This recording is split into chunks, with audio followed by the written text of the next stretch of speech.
Them other dudes are scared. The mother dude skirt, man. Hold on, that no Uh-huh. Diddy, no Diddy. We live now, no Diddy. Oh no, that's all good. So funny. Ooh, the tea. I Man, need some tea.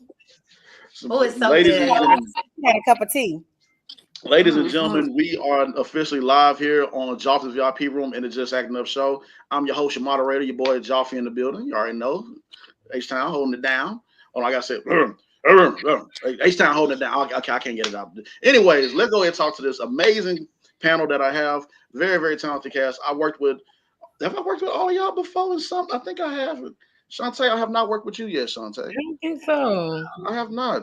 This is a travesty. We're gonna have to fix this. So let's go ahead and start it off. We have Shantae Small in the building. Hey y'all. We have I'm Kiki. trying to be all calm. We have Kiki in the building. We have Siobhan Majoy as well. And we have Ayan Tatum as well. Hello. So thank you, ladies. And the fellas, they running behind. They stuck in traffic, but they gonna get it on as well. So you got myself, of course, like I said, I'm holding it down, and we got my brother from another brother, Jason Thibodeau, in the building as well. What it do? Yes, indeed. Yes, indeed. So we'll have others, like I said, they'll join in later on as they get through traffic and maneuver. We know how H-Town traffic is all the time, but hey, that's not gonna hold us up. Let's go and get started. How y'all feeling today? Groovy. I feel better, Good. so I'm happy. You feel better? Yeah. That's right. That's right. You was underneath the weather a little bit.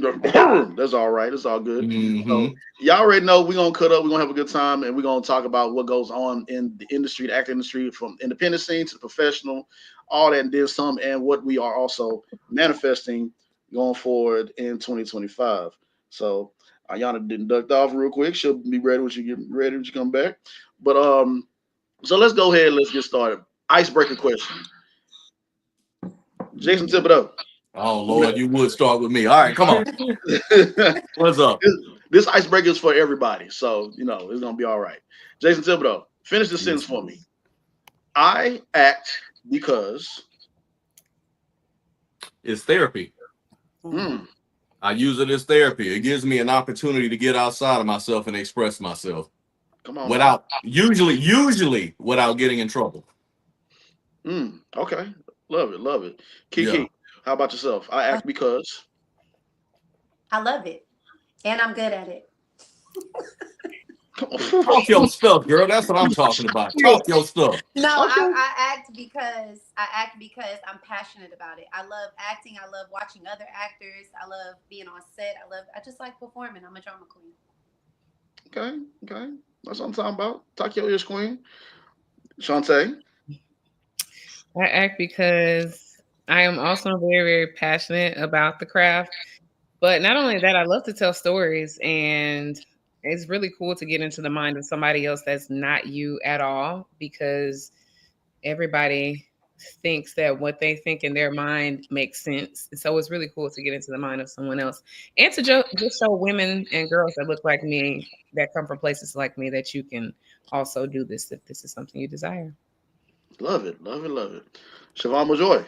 I act because I act because for me, it is a ministry. I mean, not necessarily to go very spiritual with it, but when I first started acting, it was a part of a production where we were also writing. And I wrote about some things in my life that I had never talked about. And I was able to get a lot of feedback about how it touched people in different ways. Some people can relate to it and all of that. So that's what made me fall in love with it, because it's not just a story. It's going to touch and impact people different ways, because that's just kind of how art is. People interpret it and they're impacted in different ways. So that's what made me fall in love with it. Beautiful. Like sweet poetry. Good gracious, y'all, man, made me think about what I'm about to say. Okay. They were not talking like this right before we went live. I'm screaming. None of them. None of us. Right? Oh, trust me, we definitely gonna cut up soon. Trust me, we definitely when these questions start flowing. It's always one. It's always. Jason. Tell the truth. It's always that Jason. He the one. Ayanna Tatum. I act because not to piggyback on what Siobhan said, but I acted in high school, but I really knew it was for me when I did it through ministry. And like literally, I felt like I can really tell a story to help, free somebody. And I remember one time my pastor at the time said that your destiny was tied to something that you would do for free. And I felt at that time that was acting. Now, don't get no ideas because I don't be for free no more. But at that time, I could relate. Yes, indeed. Love it, ladies. Love it, brother Thibodeau. So I act because uh, I love it. It saved my life at one point in time, and still is saving my life. I have so much fun going out and playing make believe on a realistic level and getting paid for it. And Ayana, as she says that. But I have fun, doing what I love and love what I'm doing. I'm always passionate about this art, and it came to I always been ready to do this what we do as a profession. But it came to my at a certain point in time where it needed to. Yeah. And it's just been so freeing and so relieving, stress relieving to get out there and perform from the arts. So that's my step of why I act, because I don't want to start breaking out the tears and everything while we do what I do, what I love. So we're gonna keep it like Bro, that. you said a bar though. You said you get to play make believe, but in real life. You said that. Yeah, That's real. yeah, Yeah. man. Like, hey, Yeah. and I have fun. Like even though I know me and Shantae haven't worked together, and I know in the future we will. Me and Siobhan we worked. Actually, I worked with all of y'all except for I'm sorry. Shantae, and I know Marvin that's gonna come on later on, Q and Malcolm. But hey, like how it is in this industry, we all crisscross and work with each other in some form of way. So it'll happen when it happens. So with that being said, great icebreaker. So let's go ahead and let's get into it, man. Like we all been a part of the independent scene. We all done some things on a professional level, as far as this acting craft, and but either way it goes, from independent to professional, we talk our shit. Like we really are some talented group. Like I've seen all y'all work before. I love what y'all do. Um, and y'all are just like if I'm in the trenches with anybody, like y'all be the ones that I would want to be in there with. If I can from improv to acting to anything from on stage. I think on stage is the first time me and Kiki worked together before, and I just seen how it work. So I'm here to give y'all flowers on what y'all do and praise y'all. So thank y'all. So round of applause for y'all out the gate right now for what y'all do. So thank y'all. Also with that, is before we get started, before we get down to the nitty gritty and we start expressing ourselves on what we need to be worked in the independent scene and what we love and what we do not like, who would y'all like to highlight from in y'all community as an actor or actress? Who would y'all like to highlight? Who would like to go first? Somebody that y'all want to acknowledge. I'll go. Okay. I think I would acknowledge you, Jaffe, because I mean, you're nonstop. You're moving, you're shaking, you putting things together for actors. You bringing us together. You're making sure everybody feels included, and you're a phenomenal actor yourself. So I would like to recognize you. Man, why you trying to make a thug cry right now, man? I'm just being honest. Hey, bro, men cry. It's all good. I'm trying to make me cry up in this, man. I wasn't supposed to cry today. It'll be all right. God damn. But no, for real, thank you so much. That does mean a lot. Thank you, for real. Thank you, Kiki. Who wants to go You're next? welcome. I'm a piggyback on Kiki because I was going to say something earlier because number one, when I met Jaffe, it was through like his acting classes. And I met him at a time that I was going through. And I was like, I don't even know if this what God got for me, because part of the reason I do this because I feel like this is what the gift God gave me. And I went through a very rough spot that I really couldn't share with a whole lot of people, but he was there, non-judgmental. We listen and we don't judge, Jaffe. Hey. And he let me cry my ugliest tears, and just encourage me. And he's literally always been encouragement and inspiration. I be seeing Jaffe like on the go. Jaffe he got what 2-3 agents now.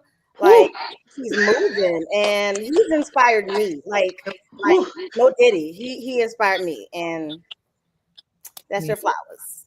Thank you. I appreciate y'all. I feel like I'm about to piggyback. This is about to be a thank jockey session. About to be buku baby.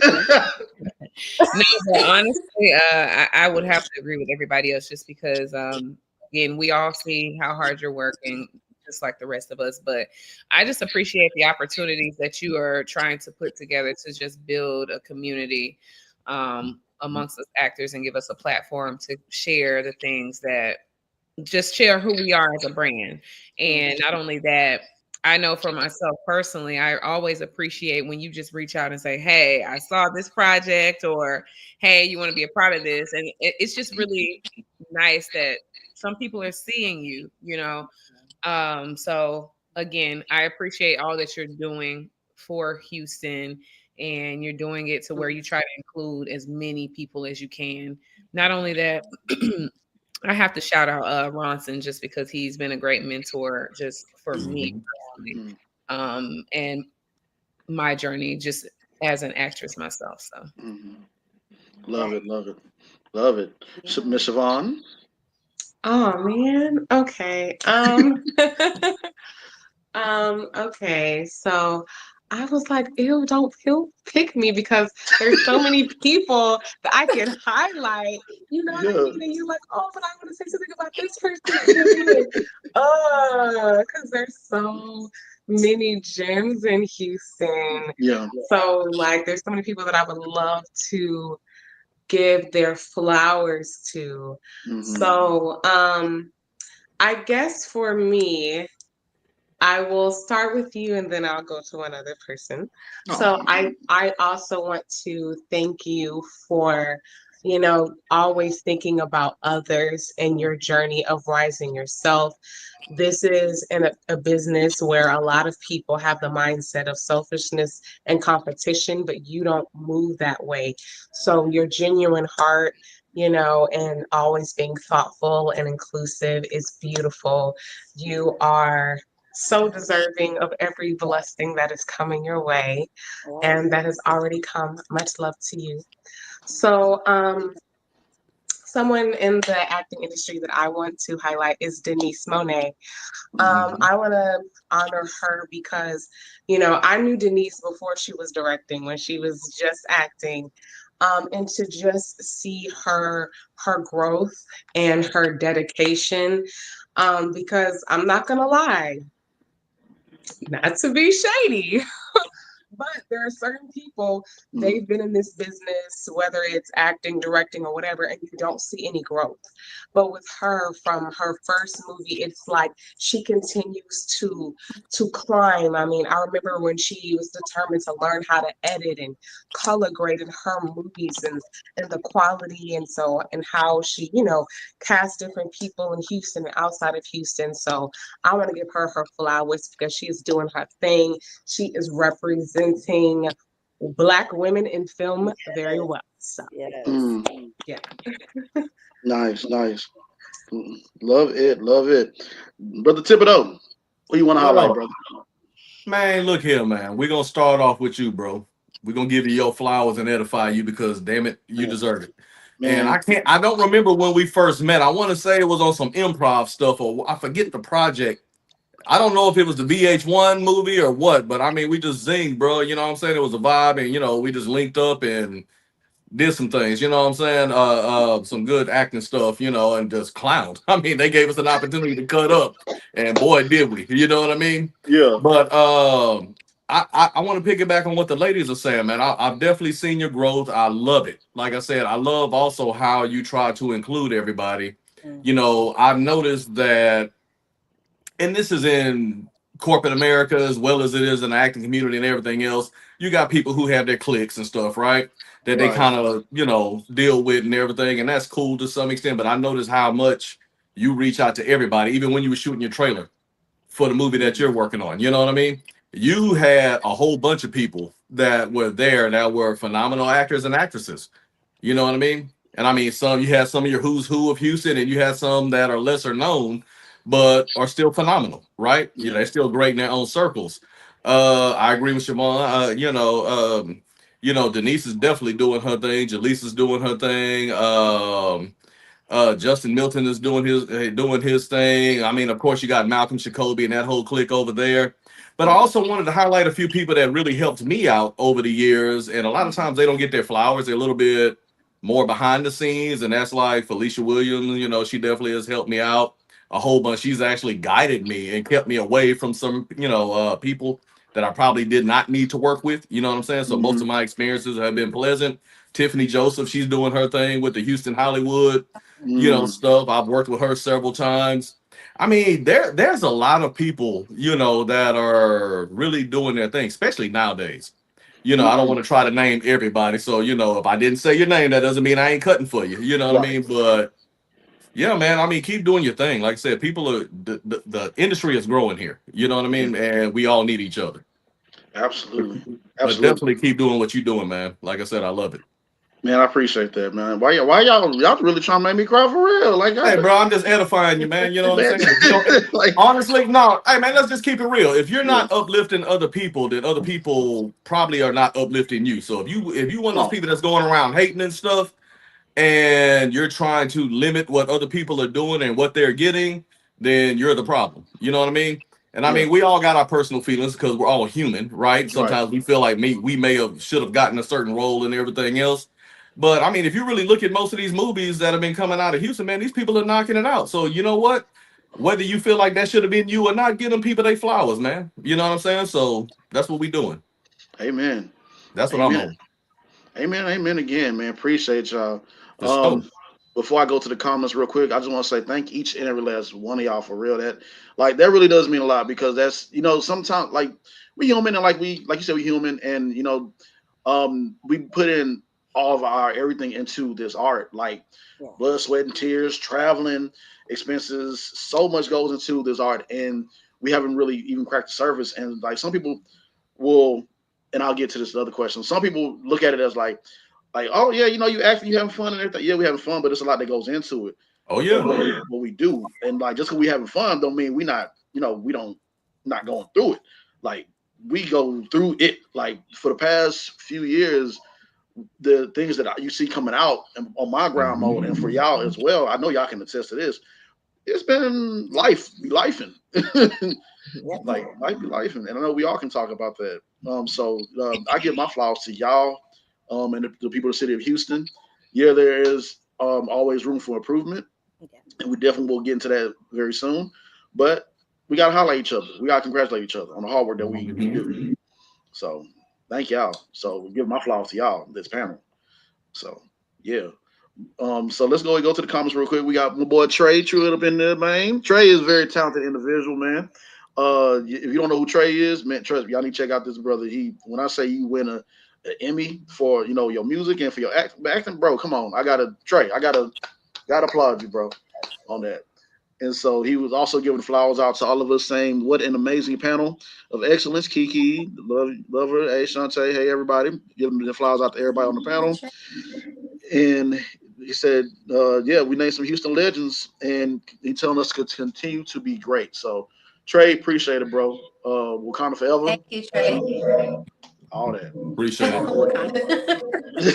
I don't know what just happened in my background, but it was like all of a sudden like an explosion. So I don't know. My hands are right here. I feel like Talladega Nights. I don't know what to do with my hands, so they're right here. All of a sudden, I see fireworks. Right here. Oh man, y'all now. Hey, it is what it is. So yeah, man. But yeah, so now we about to cut up, y'all. Now that we got all that out the way, this quote right here irks me. I want y'all to give me an example. You don't got to call nobody. Y'all just give me an example. This line right here: "Put me on, hook me up." Siobhan already. Siobhan, Queen, can you start off this conversation, this question, please? Sure. It is one of the most annoying, however, very like I was literally telling someone the other day, like if I had $1 for every person that DM'd me emailed me, people from IMDb to from Tubi or wherever these people find me. I get that message all the time. And for me, it is a disrespect. The reason why I see it as disrespect is because people really do not see the work and the sacrifices that I and so many others have put in to get where I am. You know, I didn't have anybody showing me, you know, the works. Okay, this is what you do. This is who you work with. This is who you don't work with. Okay, this is what you don't agree to on a contract. You know what I'm saying? These people weren't taking classes. These people, I've spent $700 on a flight to a state that I've never been to before to audition for something, and I didn't get it, but I was willing to make those kind of sacrifices for myself. So for me, it's like I could respect it more if someone is asking more like advice, not a handout. Right. It doesn't work like, oh, okay, just but I'm like, okay, no, let's audition, let's get in classes, or certain people, like I'll give them my, like, oh, but no, just give it to me. And it's like, well, no, like you still got to pay your dues too. Like I've paid mine, and I feel like you should pay yours too. Like, I mean, I share auditions and stuff like that with people all the time because, hey, that's their opportunity to show what they can do. But it's the audacity for me. Come on now. Like that's just the best way I can put it, because it's a disrespect and it's a disregard for the work and the sacrifices and the time put into what we do. Because people are like, oh, Siobhan, you're always working. I have to work. I left corporate America in 2022. So yeah, my acting is my bread and butter. So my acting, my singing, like this is my livelihood. This is not a hobby. You see what I'm saying? So you're not going to ask a doctor to put you on. So why would you treat an actor any different? Like this is still a career, but people look at it like it's not, So, but I think people should put respect on creatives and actors just like they do people in other industries. She said a whole word right there. Man. Yeah. You mean to tell me it's disrespectful to ask for the scalpel when we're doing surgery? Right. I mean, is that what you're saying? That's what I'm hearing. I don't comprehend. I mean, is that what we're saying? Hey. Man. Oh man. Thibodeau. Yo, hey man, I'll jump in there. Put me on. Look, I don't see it. Depending on who's saying it, I'm a preference that. Depending on who's saying it, I don't always take it as disrespect, because some people, they just want an opportunity to see, to experience, right? Yeah. And what I try to tell some of these people is, I probably can't get you a speaking role because most likely I auditioned for that, so you won't be getting that. You might just be able to be an extra in some stuff, but I need you to understand, when they say quiet, shut the F up, because those mics pick up everything. Be prepared to be there for 12 hours, sitting there. Yep. And while you STFU, you know what I mean? Because they're going to add the background noise that they want. They don't need yours. So you're literally sitting there in silence while these two people are over there holding the conversation while the camera's on them. And you're like, this is it? Yeah, it's movie magic. I tell people all the time, it's like, yo, you say put you on, but it's like, understand, this is work. Yeah. I clock out of work and then I go on the set, and then that's work. There's an emotional toll and energy that gets, exchanged here. And you got to be careful. I mean, come on, all of us, we could probably agree. You got to be careful of the roles that you take. Especially if you're having a rough week or something like that. You may not want to take something too emotional, or you may not want to take something where you have anger, because you may accidentally, inadvertently take it out on somebody while you're on set. You know what I'm saying? So you got to be professional when you're doing this stuff. So when you say put me on, you need to understand what it is that you're really asking. See, everybody that's on this panel, we audition, and we got a lot more no's than we got yeses. I guarantee you that. Absolutely. Right? So, there's an emotional toll with even taking all those no's. But what do? You strive and you keep going forward. Right? So if you really want to be put on, take a look at some of our social medias. When we say that people are looking for extras, go. Yeah. That's how some of us was found. Before Kevin Hart got it big, a lot of people don't know he was a cameraman on Along Came Polly. Remember, he was following behind the dude that was filming himself? I just saw that. realize that. Yeah, Yeah. most people didn't even pick up on that. That was Kevin Hart Wow. walking around with that camera. Yeah. This is before the 40-year-old virgin and everything else when he got speaking lines and all this other stuff. Yeah, you never Yeah. know. Yeah. And thank you for saying that, both Siobhan and thank you, Thibodeau, both for sharing that as well. Because people don't understand, like when they say it's a lot that goes into it, it's a lot. Like I said earlier, we have fun doing what we love, but Hmm. Yeah. you don't do. You make sure you check yourself before you come into this because there's a lot that goes into it. Kiki and Ayana, I know both of y'all can attest to it because I know Ayana, your kids are older, Yeah. and Kiki, your kids are younger. So can y'all Yeah. talk about share about that? Balancing this lifestyle as a mom, or would y'all care to share about that, or who would like to go first on Yeah. that? I could go because I kind of want to say something, if you don't mind, Ayana, about what they were Yeah, just saying go ahead. about the whole put me on. And it ties into, I think that because acting is such a glamorized Yeah. career, I think that people just, I mean, if I wasn't an actor and I was on the outside looking in, I probably would feel like, oh, all they got to do is, show up and do these lines. They don't think about the study that goes into building a character, the character breakdown, your scene partners, and how much rehearsal you put in, and how much you have to show up before you even go on camera. And I think it would really help people to get an opportunity to kind of see that. So, like Jason said, like when there's extra calls, show up. But again, Hmm. people don't want to do that. They just want to go on set, like Siobhan said, they just want to pull up. But Hmm. I just think it's from a lack of understanding, because I don't really show too much of what I go through behind the scenes. They just see me in the film.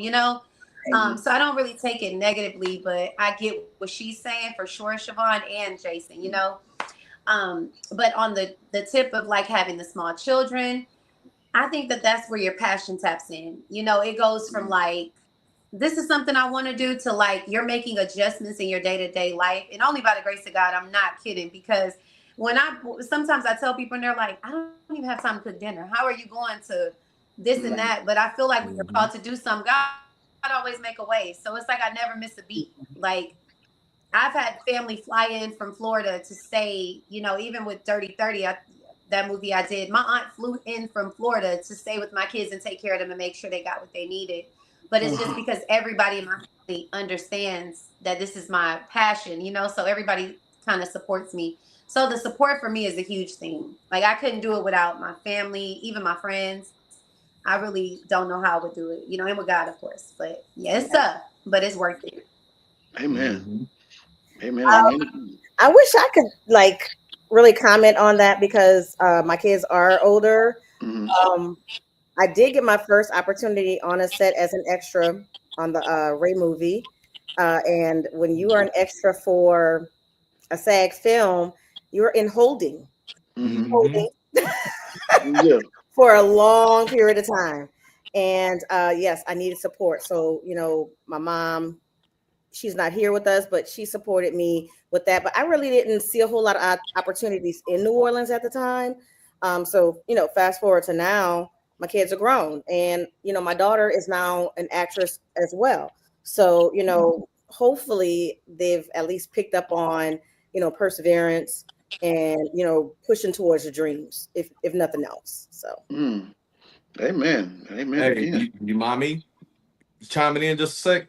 Go ahead. Because because I mean basically my whole family is now become an acting family, right? So my Mm. oldest one used to act. She kind of lost her love for it because there wasn't as much going on at the time. My youngest one, she's an actress. She just did stage plays all last weekend. And then me and my wife, we ended up doing stage play the weekend before, right? So now she's gotten on stage now and everything. I don't think she's gonna keep it up, but she definitely wanted to experience it. But I will tell you one of the challenges that I'm currently having is I'm one of those people who believe, in attendance and going to school and you got to be present to get the lessons, etc. Right? No matter what it is you're trying to learn. And Hmm. one of the challenges I'm having a young actress in the house, is that she wants to film more movies. Well, a lot of times we end up filming during the week. And I just can't, I have a hard time wrapping my head around missing, so much school depending on, whatever the project is. You know what I mean? I didn't know if anybody else wanted to kind of chime in on that because I know we have some young actresses here locally that Hmm. are really doing great, man. I mean, I see them on set all the time. I mean, they're doing the thing. And I know one of them is homeschooled, if I remember correctly. The other one, Yeah. I don't think is. But I mean, she's definitely younger than my daughter. My youngest daughter's in high school now, hence the grades, you know what I'm saying? Your But yeah, youngest daughter, you know, the huh? little bitty one. Yeah, she's a ninth grader. Sheesh. So Yeah, she's my oldest one's a 10. junior in college now. So yeah, some of us have known each other for a while, but she still look like a little tiny tot. She look like she's 12, right? But actually she'll be 15 next month. But yeah. But I mean, she's like, Dad, I want to be in more movies, and I'm like, wait till the summertime, baby, or maybe we can do something, over Christmas break or whatever, depending on what comes up. Yeah. But I want to get her in more things, but I'm not really trying to have her miss a bunch of school either. You know what I'm saying? Right. Right. What's y'all's take on that? Some of y'all mamas. I taught theater, so Mhm. I definitely, had some conversations with my middle school students on the side if it was, an opportunity that they really wanted. Um, I would say go for it. Like, obviously, it Yeah. would be for a role that was maybe a day player, not Mhm. a lead. It's different. You got to look at the roles because not all roles require you to be there every single day on set. You might just need one day, and that's really, it depends. Every kid is different. So if they're Right. barely making it, then don't do it. Don't do it. 30 hard. You know Yeah. what I'm Yeah. saying? Like, don't go to set. Set your mind on your schoolwork. But if Right. you're making A's and you know your child and you know that they can keep up, catch up, be self-motivated, then I say go for it. Because when I was young and I wanted to do this, I didn't have anybody to guide me. So this is really like what I call the dream deferred because I wanted to do it and I had no idea how to do it in New Orleans. New Orleans, Hollywood South wasn't a thing in the 90s. So Right. I didn't have any guidance whatsoever. So I would say if that's your child's dream, support him in it. And she actually likes she's been getting more into directing and everything at school as well. So I mean, that's been a good thing. Yeah. For those out there in podcast land, if y'all want to check her out, she plays Tracy, who's watching us. Yeah, Nice. she That's did now great. on Tubi. She did Yeah. great. Most definitely check it out. Yeah, if y'all want to plug yourselves, most definitely. This is what we do. We plug ourselves. We put more work out there. That's Okay. another reason why I'm doing this, so others can see who we are. Because they some people be hating on Houston, and then some people that be like, yeah, Houston, y'all got some gems. Well, yeah, these are We definitely got some gems. yeah, We definitely we do. definitely, Right definitely. now on what's that, the main platform being Tubi and stuff. I mean, most of the movies you see now, if you're just going by region, in my opinion, the ones that I normally see are Detroit and Houston, Mhm. Yeah, Mhm. yeah, followed by Atlanta and Dallas and a few other places. You know what I There's mean? some But North yeah. Carolina too, but yeah, definitely Hmm. Houston. Houston is up, so Oh yeah. yeah. no Most doubt. definitely, most definitely. And so, and going to my next question is that we, like you said, I said, what we see, us on Tubi, Amazon Prime, Hmm. Roku, Peacock.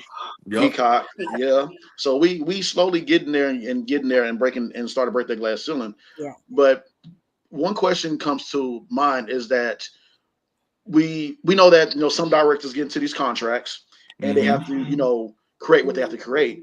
But my question is, and I'll direct this towards you, Shantae. Would you like to see different genre films being made here on the independent scene? Yeah, absolutely. I think some people are trying to branch out of just doing thrillers and Hmm. because I see a lot of thrillers, to be Right. completely honest. I think some people are branching out of that. I've seen a few faith-based here and there, some romantic comedies, but I think Mhm. it would be really, really nice to see more of those, like romantic comedies, some more action films, and not just that. In terms of storytelling, where stories about just seeing Black people in a sense from Mm. aspect of success, and I know some people are trying to do that, but we see a lot of the hood stuff. Okay, we see a lot of Mhm. that, but there are so many more aspects of Black people, and I'm speaking from the Black films, but Hmm. there's so many more aspects of us that don't have anything to do with drug dealing, which I think is played out at this point in films, Out. as Mhm. well as just people's lives being in shambles. So let's see more. I want to see more successful things. Let's see some action stuff, which is definitely a little bit probably a little more expensive and a little bit more complex to film. But I think it's worth investing in. You know, I think some people are just wanting to pump stuff out really just fast. Which I get it because it keeps us employed when things are just being pumped out. But I know for me, dynamic storytelling that means something. At this point in my career, I'm looking for things that speak to me or things that I haven't done before rather than just hopping on board of any project. So, yeah, I would just like to see more things that are not already out here. Yeah. Same thing with our music. Everything got to be trying to be thug hard and screw everybody. It's like, come on, man, what happened to the love? Let's do it. Yeah. And actually, rom-coms are pretty fun and they're funny too. Yeah. I mean, you get a chance to cut up. I mean, you know, especially if you and your scene partner are vibing, you get a chance to cut up a little bit. Yeah. I agree. I love this on that, and y'all already know me. Y'all seen me do different characters all the time and everything. Because like I expressed with all y'all before that I'm looking for the different character and not. I can't do the hood guy, but I look for different characters so that way casting directors and other directors can see my range as an actor and not just always see me in this light. I know me and Siobhan and Ayana talked about that as well. Me, like, I've actually talked about that with all of y'all. Because like once you get to that certain level, you know, typecast is, you know, it's a thing. Cast.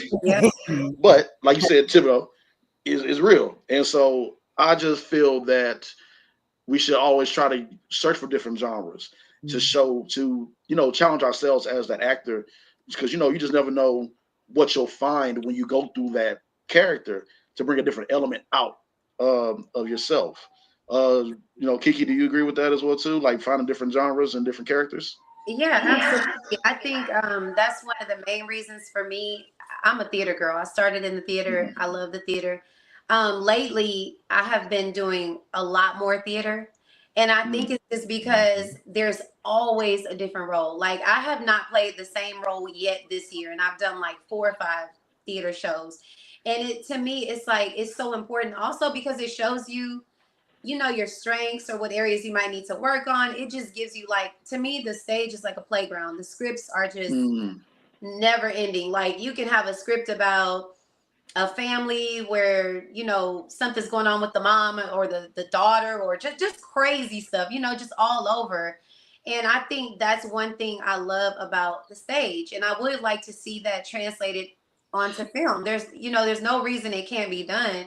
But like Shantae said, I do think that it's a lot more expensive when you start talking about an action film or, you know, something equivalent to Marvel, not like the on that scale, but just the storyline.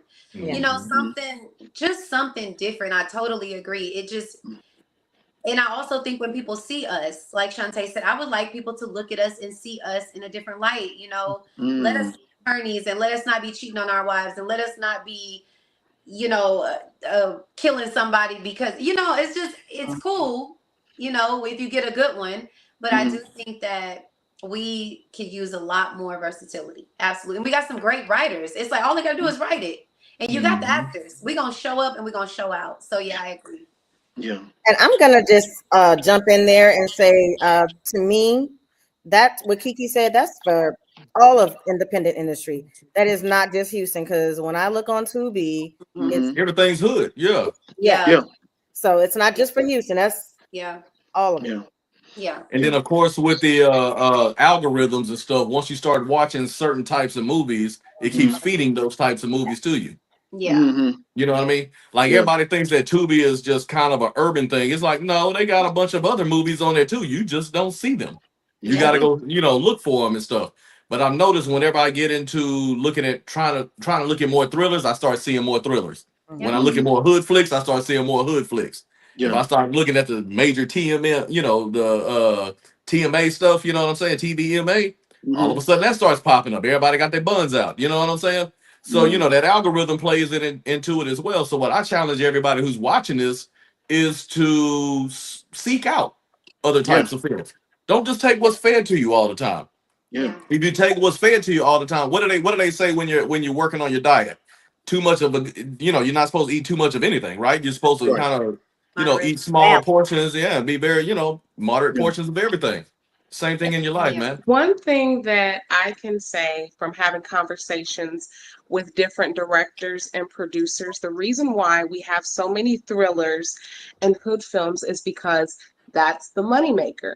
So Mm, these people are trying to, make money. Hello. I mean, it's just like anything else. People are trying to do what is the most profitable. And so, based on Tubi and the popular Tubi watchers, mm-hmm, apparently thrillers and hood movies and stuff with a lot of drama and sex. Yeah. mm-hmm, Those are the movies that get to most popular like that. Those are the ones Right. that are going to put the most money in people's pockets. So that is one of the reasons why you don't really see the sci-fi. You don't really see the romantic. You don't see the other ones as much. So I have talked to them different, I've talked to literally, I can think of about 10 different people that I've talked to, have had this exact mm-hmm, conversation with. And so they're interested in other genres, but they're like, is Mhm. it going to do well? Like, oh, I've heard multiple of them say like horror doesn't sell well on Tubi. mm, It Mm. doesn't really? do well. It falls flat every time. So that's one of the reasons why you don't see a lot of that. Just for an example. Mm. So maybe things will change if more people will branch out a little bit. So Yeah, we'll see. Yeah. Mm. yeah. I've Yeah. heard that. I've I heard think what. another thing. Oh, so sorry. I didn't know you were talking. Oh no, it's okay. I was gonna say before Siobhan started speaking, I was actually gonna say that I heard something like that where a Mm-hmm, lot of people are making films based off of the type of audience that is on Tubi. yeah. So I guess for me, I'm wondering what you know, does it mean we need to shift to other platforms? And I know Mm, that that's probably a bigger conversation Mhm. that brings in other factors of how to get to those platforms because I think it's Hmm. easy to get on Tubi.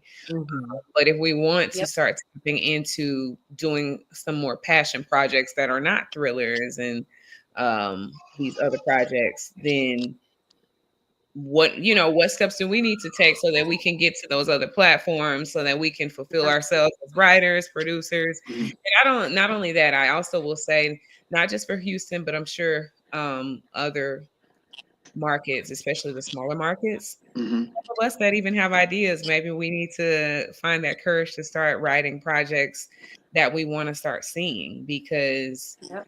it's only a handful of people that are doing these things, but it's like, oh, I want, like, even for me, oh, I want to see this or I want to see Mm-hmm. that, but maybe I need to start helping out and start trying to write some projects so that we can get more volume, Yeah. Yeah. And I, Yeah. I love that. Oh, go ahead, Kiki. Were you about to say something? No, no, I was just agreeing. Yeah. Oh, okay. And I love that we brought this up because well, y'all already know what I'm doing, what the Yeah. project I'm working on, as Thibodeau mentioned earlier. Yeah. And the reason why I'm taking my time on it because I share with some of y'all who it is behind the scenes that I'm trying to showcase it to. And Mhm. I just didn't want to just here, go throw that to them and see what it. No, no. I really gotta take my time on it, but I'll create a snippet of that and showcase it in there as well. But I agree with y'all. There are some people that I probably could talk to and see whether they post their things and where they showcase on what channels or whatever else. Because I've been, I'm still, I'm thankful and grateful and shocked that I was able to get cast in a western. I believe Dakari got cast in a western as well too. And what was crazy about it was so much fun. Even though like it was less of us, what was Mhm. dope to me is that there was this one guy, Caucasian, me and him hit it off. Um, Mike, I believe that's what I can't think of his name right now, which is sad. But he said to me, and he plays Santa Claus as well too. And he was saying to me, "You know what's so beautiful about you being here?" And this is a white guy, and I said, "What's up?" And he said, "The fact that you are we've seen your work, you're professional, and just you being here opens the door for Hmm. others just like you to come in and work with us because we need that." This is a white guy saying we need Wow. us. Yeah.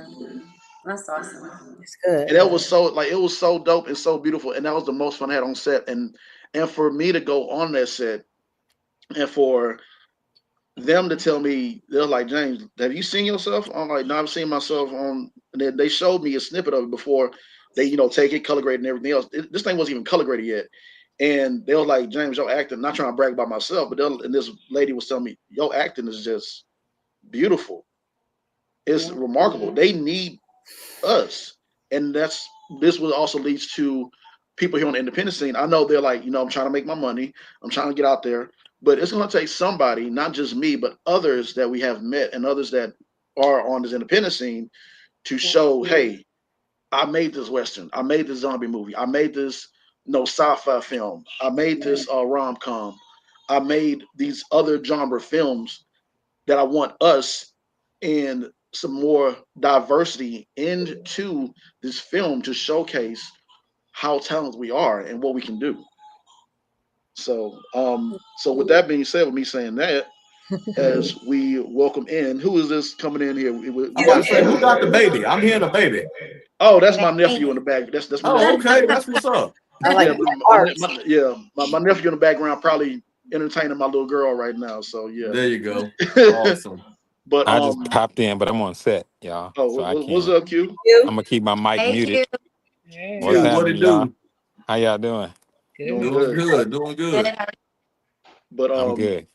Q, you missed all the shenanigans earlier, man. I had to Oh leave my man. office and come into the man cave because we was really cutting up bad. Start And now over. we're all calm and we're all educated sounding and Start over. proper. And Yeah, we was reset. acting a Reset. darn Take it from the fool top. earlier. I'm like, Take it I from got to the get out the top. house. Take it from the Don't top. believe that. You know we're a good bunch. It wasn't that bad, we, Q. we being good today. Q, how you doing, brother? I'm good. I'm super tired, but I had some good magic tea somebody gave me on set, and so Oh, Magic tea, huh? I see the energy, so the energy that magic respark. tea. So yeah, I ain't, Yeah. it's just sound like some of that old mushroom tea or something, give you a little energy and little, yeah. yeah, we 2-man crewing over here, and I just wasn't feeling it Ooh. today. But then I got, like I said, I got the spark, and I'm back at it. So I'm Hey, Hey, seeing that's what myself we're as a talking little about brother. right there. You heard what he said? A two-man crew. Yeah. And he's Yeah, an awesome cinematographer. You know what I'm saying? yeah, So a two-man crew means that's a lot of work because you're shooting that scene 4, correct. 5, 6 times from different Yep. angles, trying to get your Mhm. lighting right and everything else. So again, when you hear people say "put me on," that's work. Yes. Mm-hmm. Yeah. So me just being, what is it like, honoring that I'm tired. Even though you don't Mhm. admit it, you can Yeah. still feel like, oh, I'm not tired or I don't get tired. No, Q, you're tired, and it's okay to Yeah. say it. It's okay to be it, but right. I don't want to be toxic on set. But Yep. Yeah. I'm good. And yet you Yeah, push through, man. yeah. So Yeah. here I am. I just Hey, watched one of your movies last night, sir. Great job. Don't do that. Which movie? Leaf, Name it. Name Leaf Life. it. People be telling me that I don't get excited about stuff I'm not excited about, but I do have to say, okay, which one? And I don't know. Leaf. No, I'm just saying. I've I grown. watched. I I've believe you shot grown. Leaf Life, huh? I've grown. Did I shoot Leaf Life? I did shoot I know Leaf your Life. name was on it somewhere. Yeah. I'll be He said, "Did forgetting. I?" I'll be forgetting. Yeah, I feel you. Oh, that magic tea. Yeah, I Okay. shot that. And what was that? What y'all say? The Magic Tea? I say, yeah, to help you remember. You talking about you be forgetting. That's how much work Uh you. huh. What? Yeah. Yeah, no, people be reminding me. So, yeah, Leaf Life. What'd you think about it? I liked it. I liked it. And then I started watching what's that? The Undeserving last night action flick. I think that's an Elmore one. Oh, mm. okay. No more. So I Yeah. started watching that one some last night. I didn't make it all the way through. Ended up going to bed. I started watching it kind of late. But yeah, I like got I you. What's said, the we got some topic? stuff. What topic Huh? did I interrupt? I don't want to talk about me. Oh no, you good, fam. You Go good, ahead. Q? No, it's your turn. We good. I was just about getting to the conversation of about having more diversity in our films because like we love our people. We love Yeah. seeing us. We got to showcase us. But Yeah. I was getting into the diversity talk because I went on the set of a western and this one Caucasian guy was saying that what's beautiful about me being here is that and me the way how I showcase myself, the way my acting is, it's setting the tone and being a great example for people like me to come on and work with them because he was saying that we do need more of us, people of our color, to work with them. So how do you feel about having more Mhm. diversity on set, behind the screen and in front of the screen? I'm cool with it. I'm not opposed to it. I want us to start with more diversity in our scripts, Yeah. and diversify We ourselves said first. So, Talking about so that. we'll so we'll understand what that feels like. Mm-hmm. It's kind of like allowing somebody in before you even got all your stuff together. Right. Sounds So, good. yes, definitely work with everybody, right? It's no problem, but let's Yeah. diversify ourselves first, just to know that we can do everything across the spectrum. You know what I'm saying? Mm-hmm. And then Yep. they only make sense when you're incorporating other people, because yep. from my when I'm talking about writing, I'm talking about these characters and diving into who they really are. Let's understand who they are, because then when we're talking about working with a group that we are not of, then we want to understand who they are. You get what I'm saying? Did that make sense? Mhm. Mm-hmm. No, Mm-hmm. makes Like, perfect sense. and it depends on if you're the director. If you're the writer, then the writer needs to basically, go into details. Okay, who is this person? How do they wake up? How do they think? Why do they think this way? Why do they feel this way? And if you can you even show your own people in that way? You know what I'm saying? Can you show the people Mm-hmm. who you're supposed to be familiar with in that way? So let's do the homework on us. Let's build that, and then yeah, let's definitely always can work with other people. Mm-hmm. I Yeah. love that. Love Thank you for Good sharing that. explanation, man. Good explanation. And that's Mm-hmm. what we yeah. was talking about. Everything doesn't have to be ghetto. Everything doesn't have to be a thriller. Mm-hmm. We could do more rom-coms, westerns, whatever, faith-based, whatever. You know what I'm Mm-hmm. saying? Yeah. Hmm. I agree. Siobhan Majoy, with you, I know you showed your acting range as well, and Ayana, you as well too. Siobhan, you going first, and then Ayana, you next. What what characters have you not played in this film industry, and what would you like to play as? And yeah, that's pretty much it. What characters would you like to play as, and what genres would y'all like to see? Okay. There's a few of them that I would like to play because certain roles I have played, but I have not played them where it's actually showing me doing the action of the occupation. For Hmm. example, I would love to be able to play, a defense or prosecuting attorney where I'm really arguing the case, and Mm. whether my client is guilty or innocent, I win the case. Yeah, So, just something like that. I would love to do that. I've been able to be a nurse before, but I've never been able to do, play a doctor where I'm actually doing doctor stuff, like not yeah, just, Mhm. okay, that's just her implied career, but you're not actually seeing me do those things. So those are a couple that I'd like to do. I have been in, an action film, but I would love to do another action film that, would stretch me, a little bit. I mean, I can do some baby stunts. yeah. um, but, eventually getting into, actual, superwoman type stuff would be dope. So, yeah. Yeah, That's what's up. And yeah. that was actually a good point. Sorry if I'm cutting anybody off, but that's what I'm talking about. So Hmm. we haven't developed Siobhan as a African American character in the character she's already played. So Mm. we got to go Yeah. ground up before we put more on our plate. You see Yeah, what I'm Hmm. saying? And I'm only talking about the acting writing sense. Of course, yeah. other people, working the camera or the crew part, that's easy. But the acting part, where we're writing these characters and we're actually making this doctor have feelings and emotions and thoughts, Mm. and not just they came in the room, they say what they had to say, and they gone because we wrote a doctor in the script. Thank you, Hmm. And this thank you, who is, thank you know. Got it. And thank you. so Yep. that's just kind of the norm that I've seen from some of the, I guess maybe inexperienced writing. I don't know. Hmm. But Hmm. yeah, once we build that, we know how to break down characters ourselves. Then yes, let's put more characters in there. Yeah, All right, yeah. I'm off my soapbox. Oh no, you good, you good. Hey, stay on your soapbox, brother, because we're gonna talk to you some more.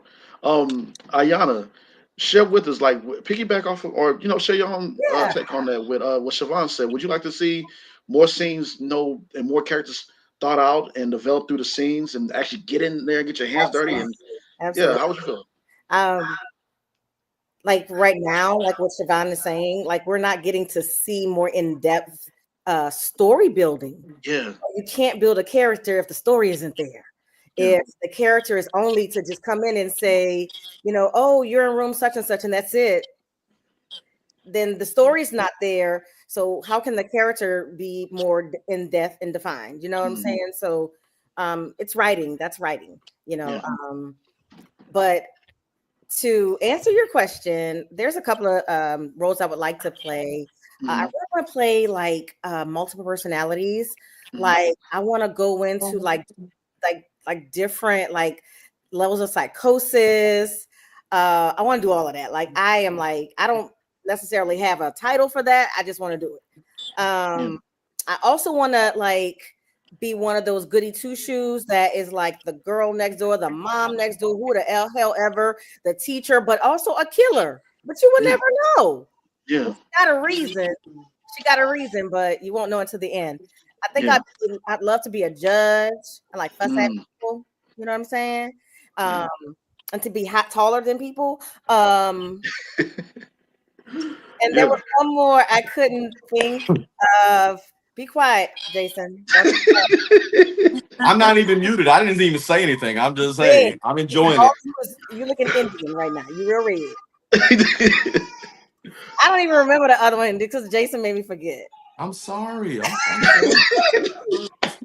Jason made me forget. But I'm gonna laugh because you're just naturally funny, man. You know what I'm saying? Yeah. Oh, I know what it was. I want to be like Olivia on SVU. There you go.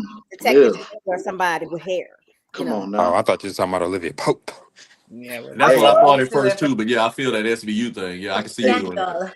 Yes, hey, either one. And yeah, man. And thank you, ladies. Thank you, Q, for sharing that. And that's something I was getting at as well too, because like I write as well too, as y'all know, and me creating what I'm creating, I'm giving people different characters, even though I'm taking my time doing it because, like I said, who I'm trying to present it to. Like when I hit up Thibodeau, I said, "Hit Thibodeau, I want you to be the retired firefighter," and Thibodeau was like, "Fuck yeah, let me do this," because it's something I can do a cop. I mean, I need to be a firefighter now. Something. Yeah. Yeah. And like how I was hitting up Siobhan, and like I think right when I hit up Siobhan and said I want her to be this action person in this picture shit, and she started doing action, which I like love that. But I was like, nah, I want Siobhan to really go in with this, and like hit up Kiki saying I want her to be the doctor, and I was like hitting Shantae up, I want her to be this, and I was like, I want to give people different characters that they haven't really played before or haven't really explored more of these characters because I want to put something out there different because I want to send that message to other actors and other directors here in Houston and on the independent scene. Creatively, I want them to start shifting towards these other characters with more depth because we need that. Yeah. And that's the only way that I know, like I said, I know that they're like, Tubi or whoever else, aren't going to showcase that because they're not going to showcase it. But if we can all come together and do it enough and show them, hey, this is what we want to do. We watch these shows with the judge, like Ayana said, with the doctors, with the firefighters, with the other police officers, and going in depth with these characters, the person that's a psychiatrist, and not just using these areas that we book for all this money. If I feel like we kind of cheating ourselves when we book like the hospital and we don't get a chance to see that doctor really, fake operate and showing the blood or whatever, or just we go to this interrogation room, but we don't really showcase what goes on with police officers. And it's a lot that layers that we can add to these scenes, but I know everybody is like stressed for time and money, but I really do think if we were to go that route, we can really change some things. So and that's my thought. Yeah, say something. Yeah, go ahead, Shante. Okay. I really like what you and everybody else said. And I really do think a lot of this kind of goes back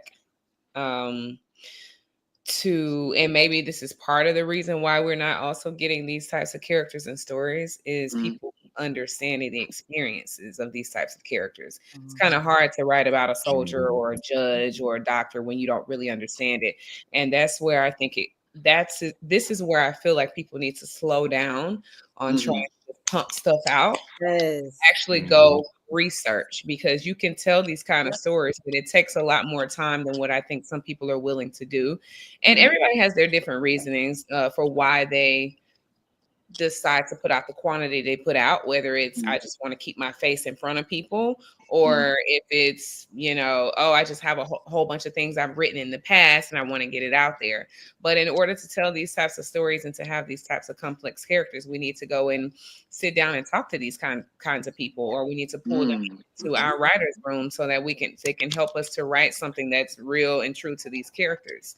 So it could be intimidation of, I don't really understand Dr. Lingo, or I don't understand how to be a judge, and I don't want people talking about me if it's not correct. So yeah, I think that it would just require a lot of people to really restructure how they are putting out their projects. But it's possible. Yeah.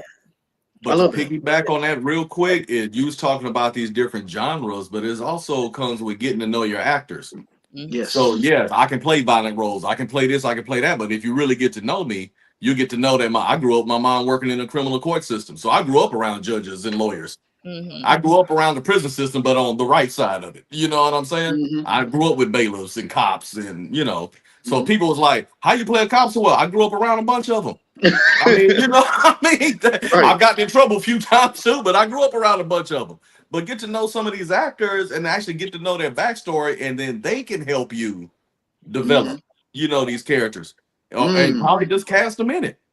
You know what I mean? Hey, you know what judges do? Go up there and be a judge. Hey, you know what the lawyer do? Go over there and use the lingo. I agree. Yeah, I love that. I want to say something about that. One thing I realized too, and I think I don't know if it's just me, but on the Houston film scene, and I can only speak on Houston because this is the market I've been in. But I just don't feel like there are a lot of rehearsals. Like, I know it's a film, but I've been on set where I just show up and meet the person that day, and we're supposed to have been married for 5 years. I don't know. It's just odd to me. And it could be because I come from the theater. It's the opposite. You have a ton of rehearsal. Even you have one whole rehearsal just for a character breakdown. They spend time with each actor and each character to figure out, like Hugh was saying, what does your character eat for breakfast? What time do they wake up? What do they do for work? Even if it's not implied in the script, or, how did they grow up? It just helps you to become. And I feel like that's a lot of the problem with, like you said, if you get to know your actors, they don't really know us. Maybe after time, we spend time with them, we get cool, and after we hang out, you get to learn somebody. But I've been on one film, and I want to give a shout out to Jayla World Productions. Yes. I worked with her years and years ago in theater, and she's carried this. I mean, she has carried this on. She has a whole team. She has a intimacy coach. She has actor. When we did our first rehearsal, we went through the script, broke it down, and I know it's a lot of work, but what kind of outcome do you want? What kind of product do you want? And so I just want to shout out Jayla because Shantae and Ayana were on set for that, Skulls and Butterflies. It was just like a labor of love. Like, it was, even the audition process was so intense. Yes. And then they were acting. It was just, and I felt so at home because it just made me, but she does come from theater again. But I feel like if a lot of the directors and writers would take the time to not just say, hey, this is my script, I'm about to film my movie, and I'm going to put my movie out. If they would take a little more time to maybe have a couple rehearsals, you don't have to pay for that. Go to somebody's house. Actors were willing, even like Siobhan said, this is her full-time job, her career. You can get your actors there. They will show up. And I think a lot of actors have a desire to go deeper. Listening to this panel, everybody has a desire to do more, to dig deeper. But I think that should be implemented. And I think it's a huge missing piece on the acting scene. And that's why, like you said, we're not seeing that. We're not given the opportunity. And even if you work by yourself, I can do 6 hours of work on my script. But what if my scene partner doesn't? What am I going to play with? You know what I mean? So I don't know. Most of my experience is in Houston, and I had great experiences learning. I feel like as an actor, we should be learning. And I actually commented on somebody's post the other day. They said actors might not be so professional. I said, well, we can only be as professional as the set is. Woo! And no, for real, because even what Kiki was saying, take time with your scripts. I was like Jayla, even her intense auditions and then the rehearsals that we're scheduling in between shooting. Yep. That's not happening all over. Mhm. I work with Maurice. Maurice wrote his script 5 years before shooting it, researched to get a more than adequate team to run it as a first time feature, as his first feature film. Mhm. And his set as a first feature film, amazing. Mm. Gave me the best experience. It felt like a SAG set. Yeah. He made sure that we rehearsed. He made sure that we like, I don't know. It's so much better when they take time with the script and when just take time with the whole production. Yeah. I get that Yes. there's different reasons why they rush. Everybody's not in this for the same thing. Mhm. Not all the actors are in it for the same thing. Not all the producers are in it for the same thing. They have different end goals in mind. So, I mean, I'm aware of that, and I'm not knocking anybody for whatever their end goal is, but definitely when the ones who appreciate it as an art take time with it, plant the seed, let the baby grow, nurture the baby, then they can see them off to college. Yeah. You know what I'm saying? Yeah. Then they can see them off to graduation. Now we can have possible circumstance, Mhm. but Yeah. it's a process. Don't rush it. Like Yeah. Siobhan, Alexa, cue "Don't Rush" by Right? Yeah, Yeah. that's my single, y'all. Don't rush. Say that. But no, Don't I rush. agree. Like, even though I'm not gonna lie, I'm not a fan of rehearsals, but I do appreciate them because I come from theater as well. And I believe one of the reasons why people do not have rehearsals is because they are patterning things after Hollywood. SAG films, baby, you do not have rehearsals. Yes, you're going to have to meet someone for the first time and you're Mhm. going to have to act like you've been married for 5 years.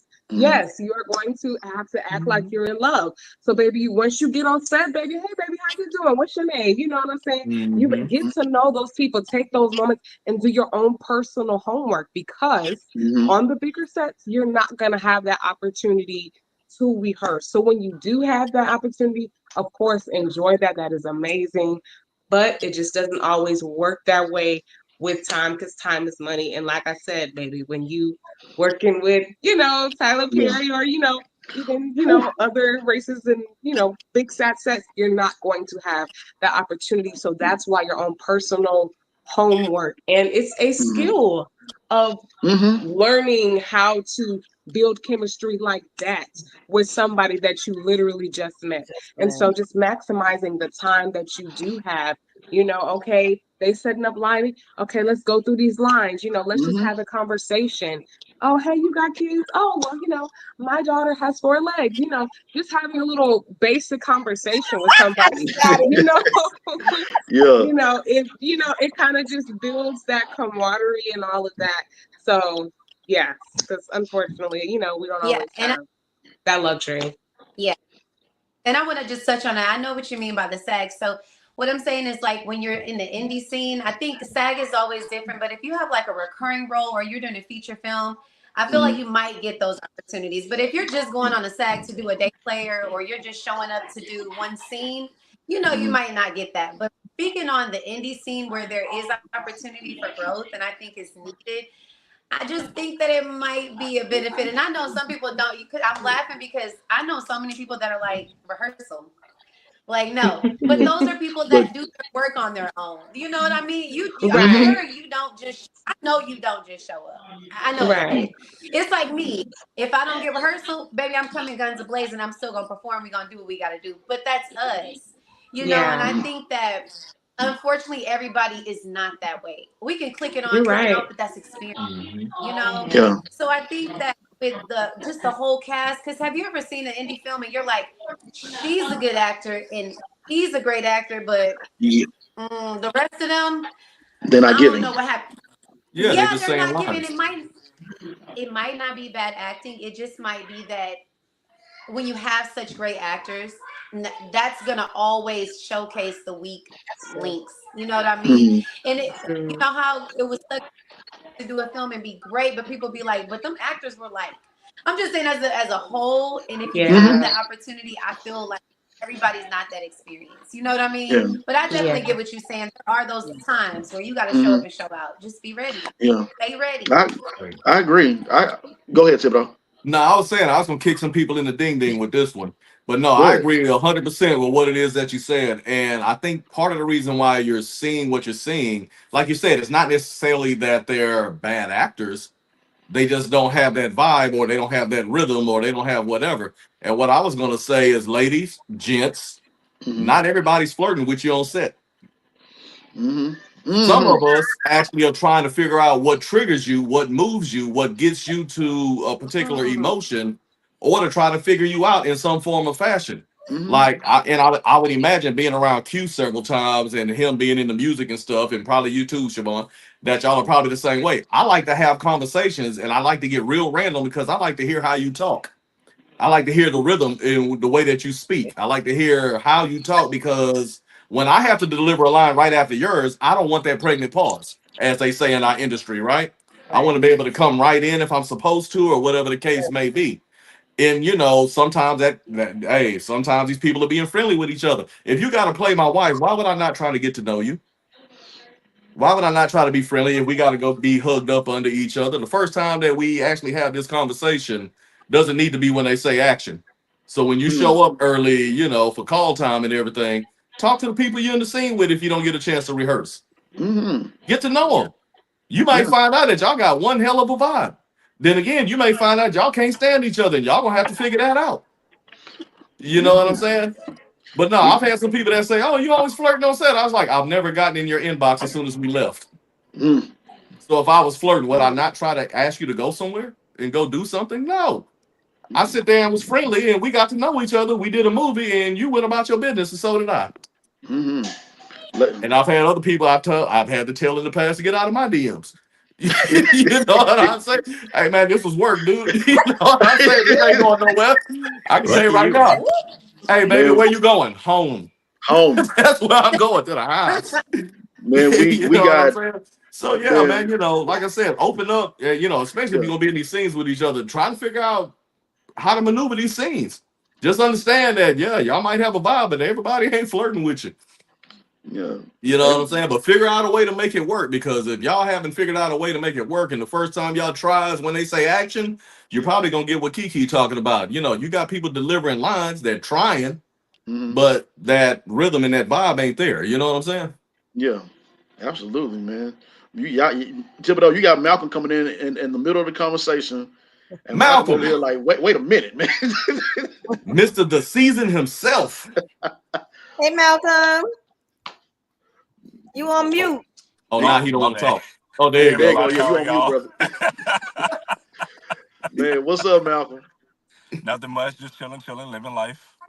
Yeah, brother. You came right in the heat of the conversation with Thibodeau and everybody speaking. I'm looking at the comments over there. They like, yeah, y'all saying some words. Oh yeah, I'm But trying to get stuff kicked off. you don't get us canceled now before 2025, brother. Don't get us Hey, canceled. we've been on for an hour and 12 minutes, man. We've been very good. Yeah, we have. Got you. I do applaud us, like for real. Very PG. I Very applaud. demure. We do deserve a pat on the back for being good. Cause before this live started, we was cutting up for real. Yeah, this is not my original setting.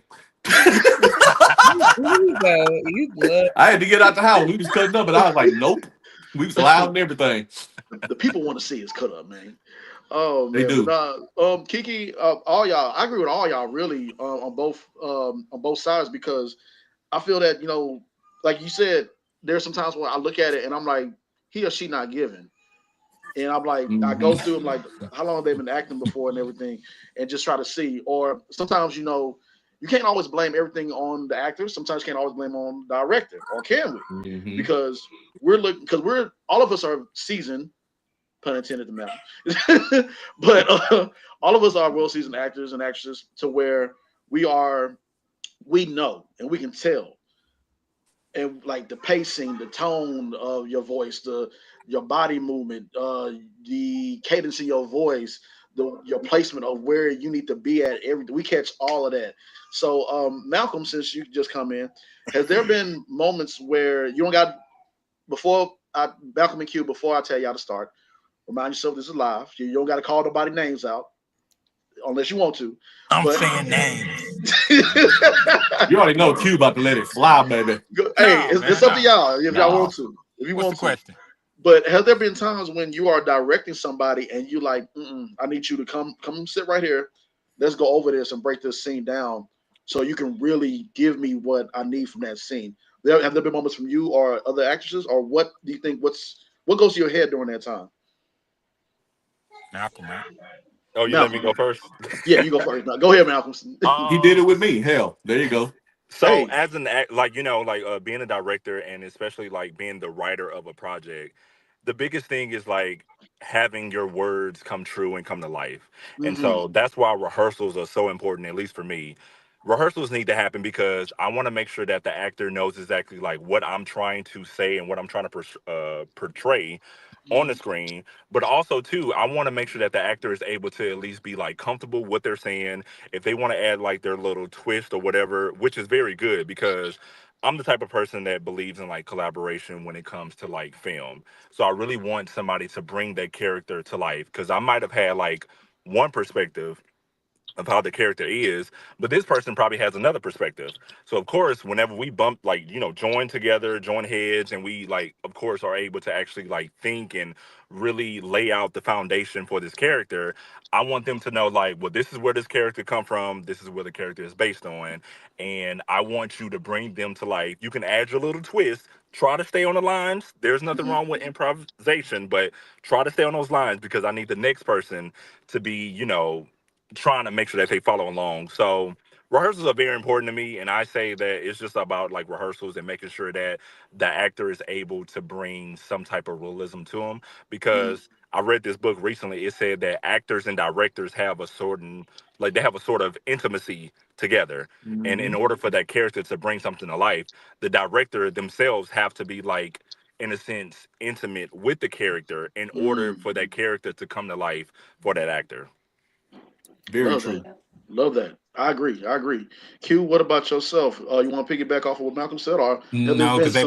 they about to take me away in a little bit. So Gotcha. I don't know.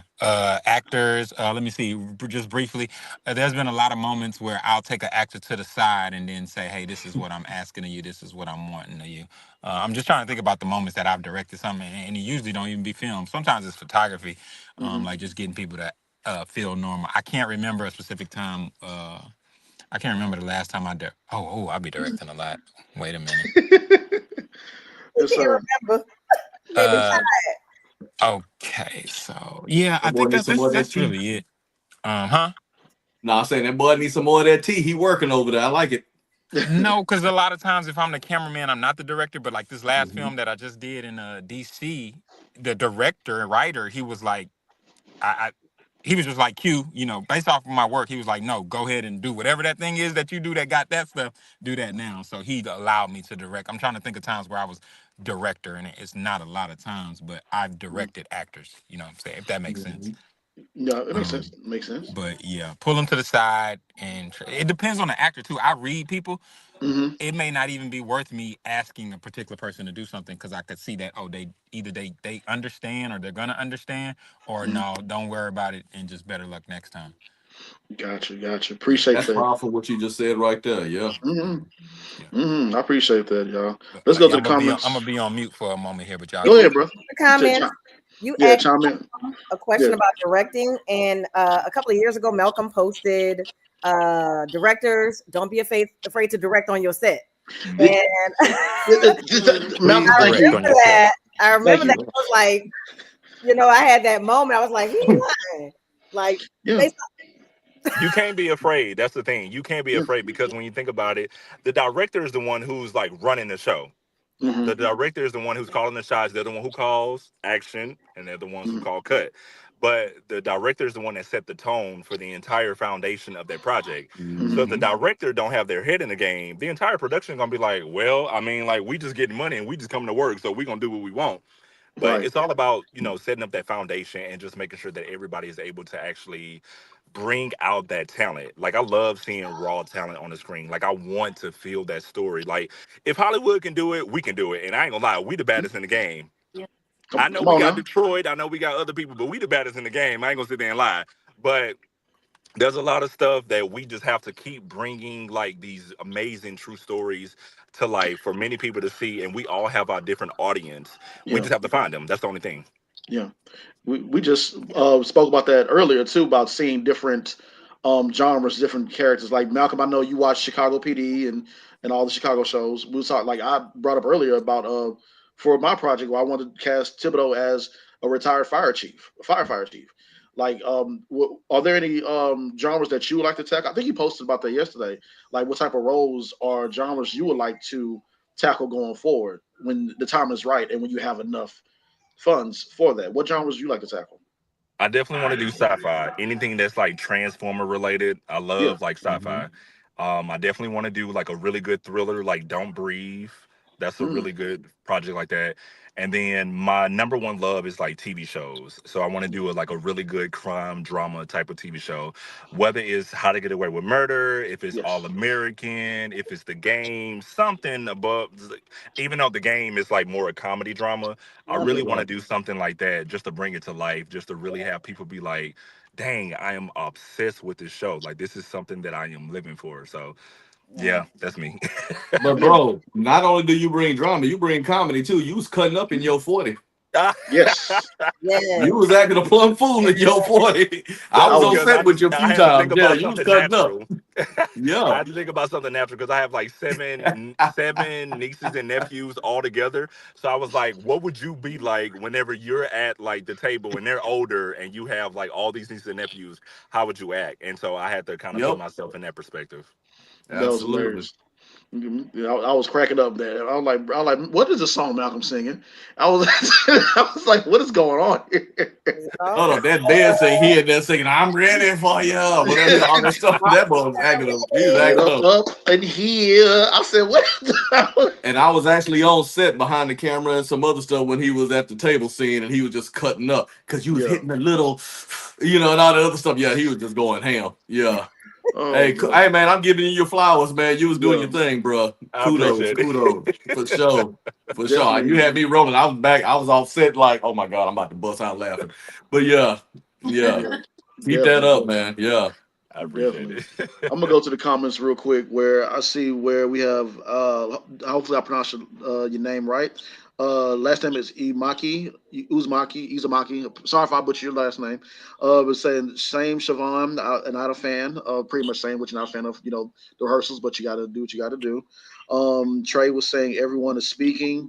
Tabitha was saying, I love this. I love all of y'all and the work that you all do. You are amazing at your craft. And Trey was saying manifest. So appreciate y'all for commenting and tuning in. So appreciate y'all. But yeah, man, and it's like a lot. Like I said, we're here to give each other flowers, recognize each other, but also to talk about what that we have seen on set and other people's set, or things that we've experienced ourselves that we don't approve of or that we liked. Um, has there been Kiki? I'm gonna go to you on this one. Has there been some things that you've seen on set? Like I said, you don't got to call names out. It's up to you. Mhm. Have you seen some things on set that you just do not approve of that you would like to see change on from stage to set or independent scene? What would you like to see better so that we can get improved in? I just feel like I'm gonna say the same thing. I think just more preparation from the crew to the actors to the Mm-hmm. all around. I've been on set where we've waited, because of just random stuff. Somebody forgot a prop, you got to go get it, and stuff like that happens. But I think that you should have somebody designated for that. Like, what is that? I don't know if that's a PA. Sorry if I sound crazy, but somebody who is just, yeah. But I think just preparation. If you know you're filming next month, go through your script, figure out what Mm-hmm. props you need. And I do feel like a lot of the time for indie, we are responsible for our own props. I don't mind that at all, Mhm. if we have it. But I think just like the little stuff, like wedding rings. One time I didn't have a ring. I had to go. It was just like, how do we not know this is the whole thing? So I just think for me, and I'm not going to say nobody's names because I know no set is perfect, but, and no actor is perfect either. Okay. But I just think it would benefit to be prepared. Not, I know there's unforeseen things, but some of the stuff I've seen, I'm like, there's no way this should be a thing. So I just Mm-hmm. think preparation, more preparation. Gotcha. Shantae, what about you? Mm. She said, I'm looking at that track star running around her head right now. Yeah, let's see if it come out that mouth though. Yeah, I can see it. It was the No, All right there. I've been on some interesting sets. Yeah. So I guess to kind of tie into something you said earlier, Jaffe, about being on sets where there's diversity and we're really the minority on the sets, right? Mm-hmm. So I had the opportunity to be on a set in Atlanta earlier in the year. It was an Asian film, and I got cast as the lead female opposite an Asian guy, which was really cool because I'm like, okay, girl, you know. Yeah. Congrats on that too, by the way. Yeah. Thank you. So it was just really cool to be on a set that was not sets that I've been on typically. Yeah. And so just kind of seeing how they operated, you know, it really made me appreciate that experience as a whole. I'm not gonna lie, the treatment on that set versus other sets was top tier for me. Okay, it was top tier from being cast and just having a Zoom information meeting because everybody was in different places, but Zoom information meeting about what's going on, you know, having the production manager reach out to you to just little things. Hey, we'll get you an Uber to come to set every day. You know, things that aren't necessarily necessary, I guess, if I'm on a set in Houston or Dallas or wherever. So that's not really a big deal. But when you get to set, someone saying, hey, my name is so-and-so, you know, if you need anything, come to me. This is the room for the actors, so make yourself comfortable here. There's this, there's that, snacks in here. It was the treatment, just being treated, not like, oh, that's just some actor that I'm using to get my project out. Because that's sometimes how it's felt on other sets. Like you just here to do the job for them, know your place, be happy you got the opportunity. You know, versus being treated as an asset to the production, because you really are. You know, thankfully you saw talent in me and you brought me onto this production. So treat me as such when I come to the production, you know, and that's something that I felt like was very different being on that set versus the others. Some of the others, I won't say all sets have been like that, but this one just stood out for me because it was a great set. Not only that, just at the end of the production, just the treatment of how night day. It was a great set. And, you know, don't get me wrong, I take good and bad from every set. I've been on some other sets where there have been some good things and I've been appreciative. And then I've seen some things I'm like, no. And I've been on some sets where I'm like, yeah, never again. Gotcha. Kiki over there. Kiki, Siobhan, Ayana, would y'all like to share with the group? I'm gonna go and share. Yeah.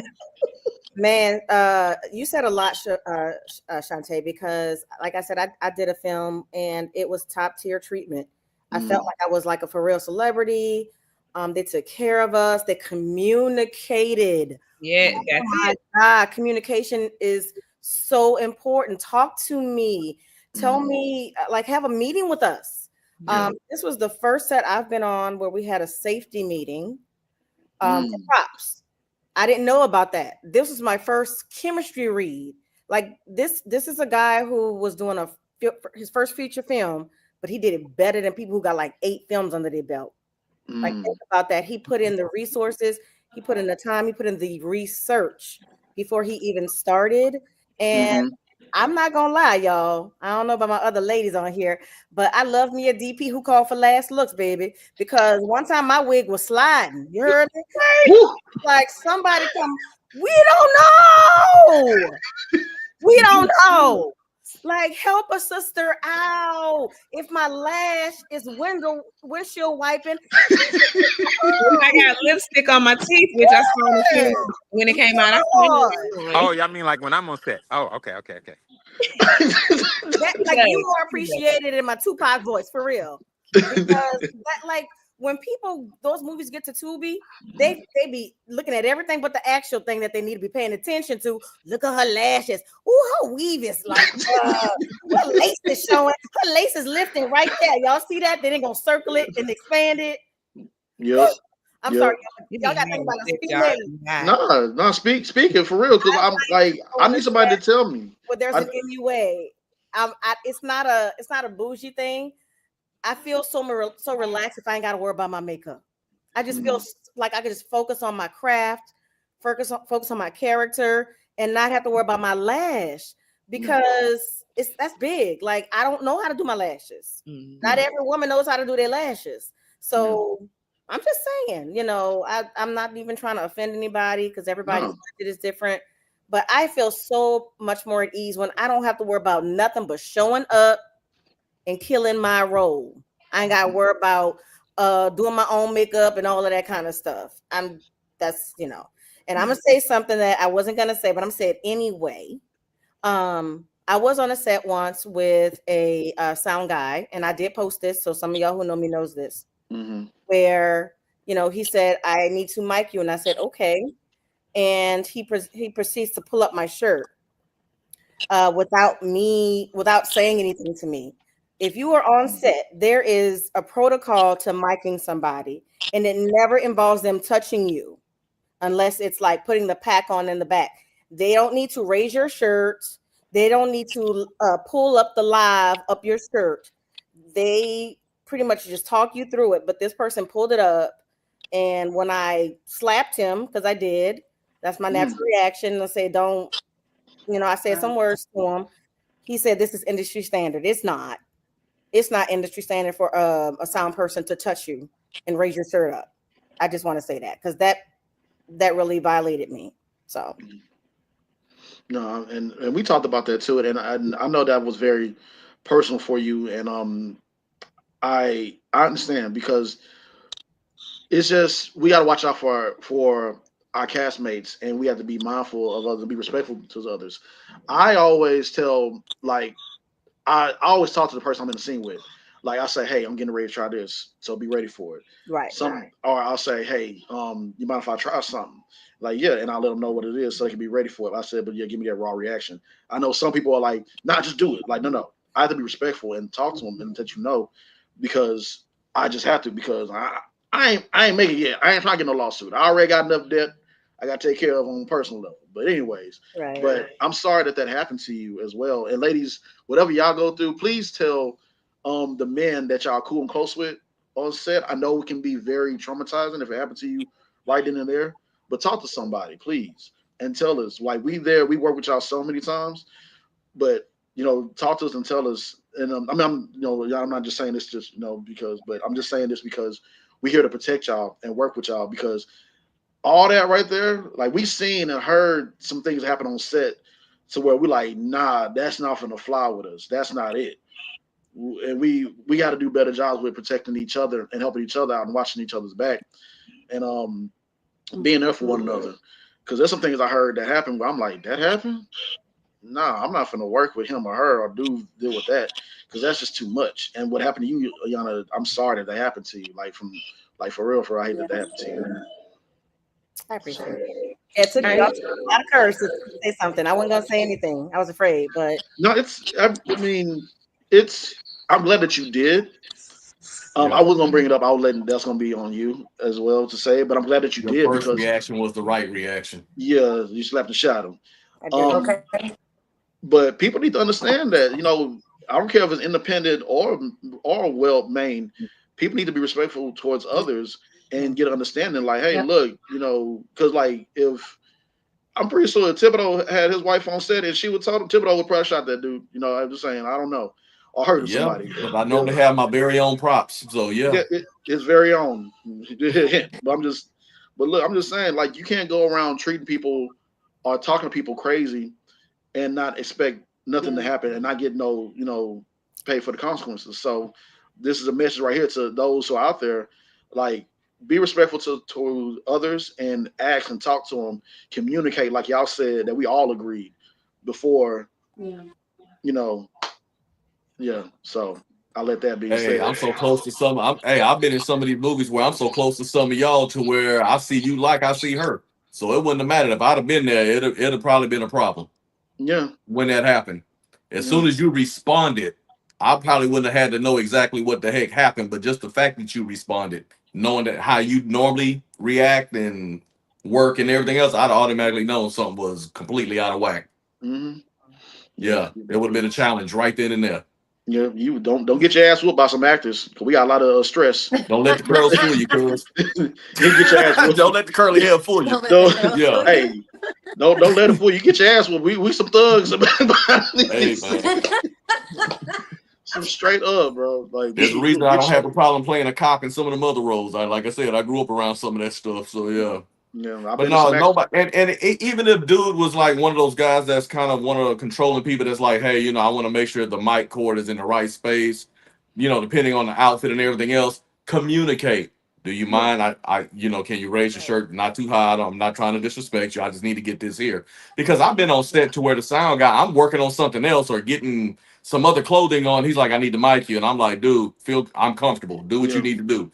And he's like, no, you run the cord yourself. I was like, dude, there ain't no Diddy situation, nothing like that. Dude, I've been around you several times.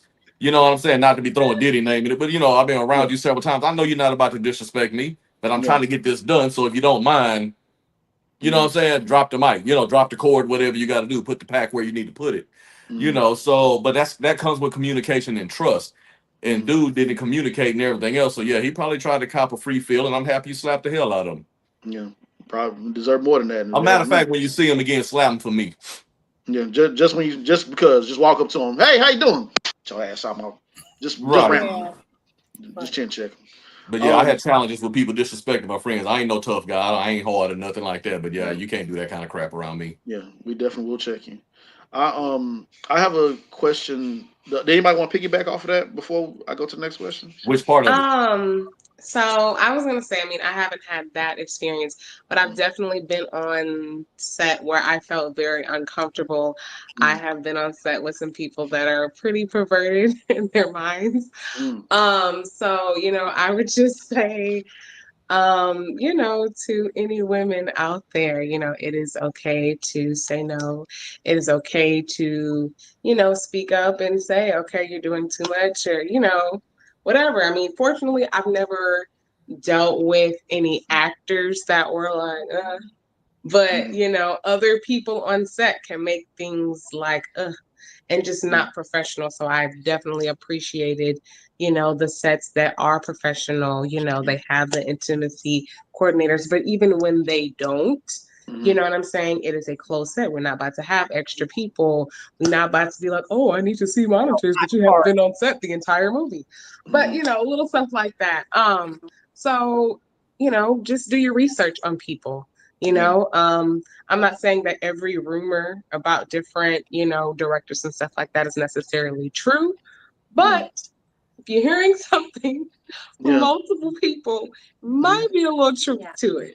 yeah, So do your research before you work with people. Don't be afraid to speak up. I'm naturally more of an introvert. Fortunately, I was on set with other people that could just kind of look in my face and they're like, okay, Jamal, what's going on? You're not, because I'm not mm, necessarily the most expressive, but you're going to know how I feel based on how my face is.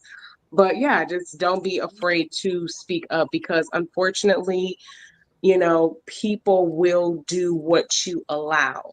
And True. so I've been on set, I mean, I have my own personal boundaries when it comes to what I will wear, what I won't, So I've had directors be like, oh, you can take it off, you won't. I was like, and I'm not. We mm. about to just keep it just like this, baby. So, Yeah. stick to whatever your boundaries are. And it's Mm, okay to do that because whatever is meant for you, it's gonna work, it's gonna work out. And anybody who responds in a disrespectful way to your boundaries is not someone that you need to be working with.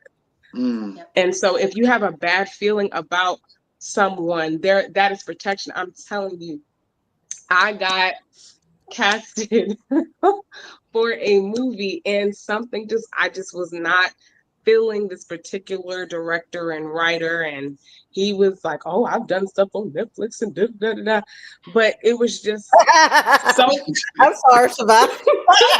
this way anyway, she. how people be trying to Okay, talk I'm sorry. I'm sorry. I'll be this quick. Okay, but I just something about him was off, and I realized just when a short amount of time he did not have respect for women. He didn't have respect for time, and he wanted me to just drop everything that I'm doing, and I don't know, just so many things that was just it was not right. I didn't have a piece about it, so I backed out. And he called me every name in the book. I'm like, sir, I'm sorry, this is not right. And come to find out, someone else that I know, she asked me about him before she accepted the role. She went ahead. I wondered.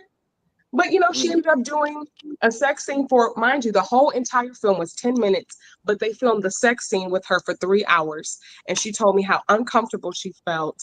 And so many things. So if you don't have a piece about something, trust that.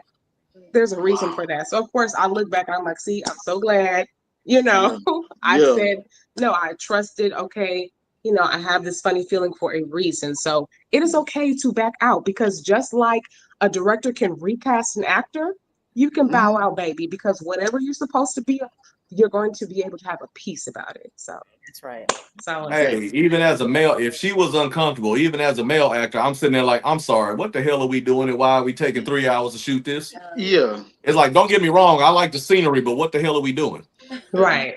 You know what I'm saying? It's like, I mean, I got to sit here and pound on this girl, and I ain't even doing nothing for real with all Yeah. these people in the room coaching me and stuff. I mean, that's just weird, dude. I mean, what the hell are we Mhm. doing? No, I'll be mad. Just I'm Yep. because like, you want to get off, it's like, hey, man, if you got some real game, see if you can get alone and do what you do. You know, don't sit here and abuse the hell out of the rest of us because you perverted or whatever. yeah, man. Exactly. Thank you, I got lady. one What I for you though, will say, Joffy. Go What's ahead. up? I will say this after my experience, like doing the season and after rewatching it countless times. We're not even going to talk about how much I watched my movie. Sex scenes are That's not that good. important. If it's not Yeah. important to the film, it's not needed. It's I was not. about to say, why we having a Sex sex from scenes are a not movie? important. Now, we are humans. Preach. Well, We are Message. humans. thank you. We are Thank you. humans, and intimacy is a Yeah. thing. We all go through Yeah. our own fair share, but that's in private. But Yeah. if it's not important to the story, Thank leave you. it out. Yep. I Thank you. agree. Or Yep. you can do like Amen. how CW, ABC do it. You can do a little kissing, and then boom, they go to the Yeah. next scene. They don't even do too Right. much. We Yep. just Yeah. want But to. it just If it's not implied. necessary to that story, leave it out. Yep. Thank Yeah. you. Like if who's watching us, it's implied that we Yeah. did something. We didn't do anything in the back Yeah. of that Exactly. car. It's just implied. Right. Yeah. And you know what, Malcolm? Thank you for saying that as Yeah. a writer and director as well. Because that's the same thing I'll say. I told the person I was casting as my wife in this. I said, look, we don't have the kids. We can make it look implied, or we can just there's other ways you can trick the movie magic and make it look like whatever. But I'm not going to do that because your boy hasn't been to the gym. I ain't looking my best right now. But on top of that, it's just no need for all that. And let, first and foremost, ladies, thank you for sharing that. Siobhan, thank you for sharing that, Ayana. But for all you directors out there, you perverted ass people do sex sale. Look, bro, you go going on with all that. I don't got time for that mess, man. I just don't have time for it. And like I agree with Malcolm, you don't have to put that in there. It doesn't serve to the story. Like why y'all want to see somebody nigga all the time? I mean, I'm just saying, like, I don't want nobody to Right. catch me doing extracurricular activities and get my best moves. And I'm shut up. Anyways, And you got to be careful about trying to put your lips on everybody because some Not people the yeah, got yeah, bum best bumps. man. moves. Yeah, I'm doing my best Exactly. moves. I'm talking Yeah, about, some of these people got bum bumps. You like, man, you mind yeah, kissing her? Dude, you seen her yeah. lip? Nah. Like I I'm want to see you. screaming. Ugh. I want to see you do the. I want to see you do the Ving Rhames bunny hop, and I gotta sit there and film this shit, bro. Get your ass. I'm starting to cuss him on, dog. Oh man. I'm clowning. He said his best move. Anyways, I mean, that's something y'all need to be thinking about. Hey, they was just trying to hold a whole old dude on one of them Tubi boards on Facebook because he still has some of his makeup on from when he did like a scene where he got beat up. They like, damn, man, they got him. And I'm sitting here like everybody else had to come to his rescue. But that's the thing. Again, you can't be kissing on everybody because what if it was real? yeah, you got a bum bump. You know what Yeah, I'm saying? you got a bum bump. Like shit, Yeah, now you got a bum bump. Right. yeah, your bum bump ugly as But fuck. no, hey, but no, that's a good point, Malcolm, and everybody brought Yeah, up. But there was one more thing I was going to bring up. And whenever I make points, please understand, guys, I'm talking to myself as well because I got to be cognizant. But know your surroundings, yes, especially for my people who like to do drugs, recreational drugs and stuff. I mean, hmm I've been on sets to where you kind of had a holy roly over here and somebody over there snorting the line. I've been on sets to where you got people walking around smelling like a pound of weed all fucking day, dude. You know what I'm saying? It's like, I mean, it wasn't like a faint thing. It's like the whole time we on set, I'm like, bro, I got secondhand smoke because I've been hanging around you for the last 3 hours. I mean, they was cool. It's not to say they was unprofessional outside of that, but it's like, know your audience. And it's Yeah. like, even if you catch little whiffs of something, that's fine. Whatever, do you? But Yeah. I mean, if you walking around smelling like a pound of weed every time I'm around you on set, bro, go over there. Yeah. Yeah.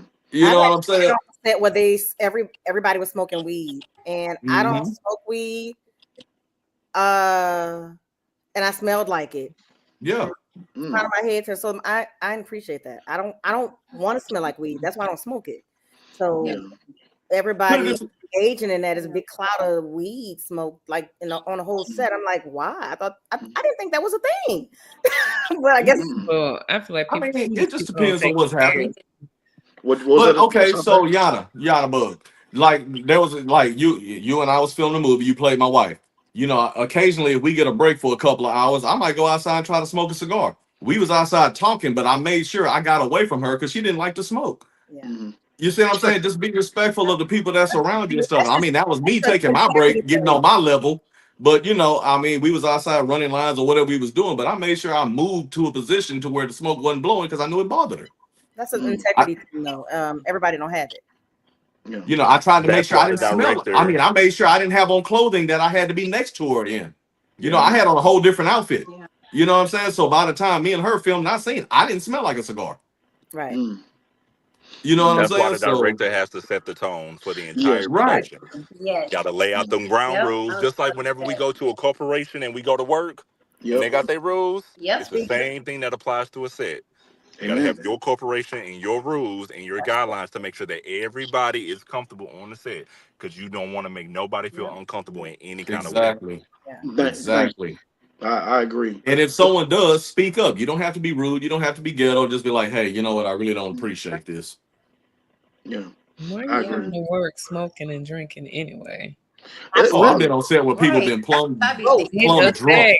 it definitely, especially the smoking part, it definitely affects your performance. Mm-hmm. And I'm just, Yeah.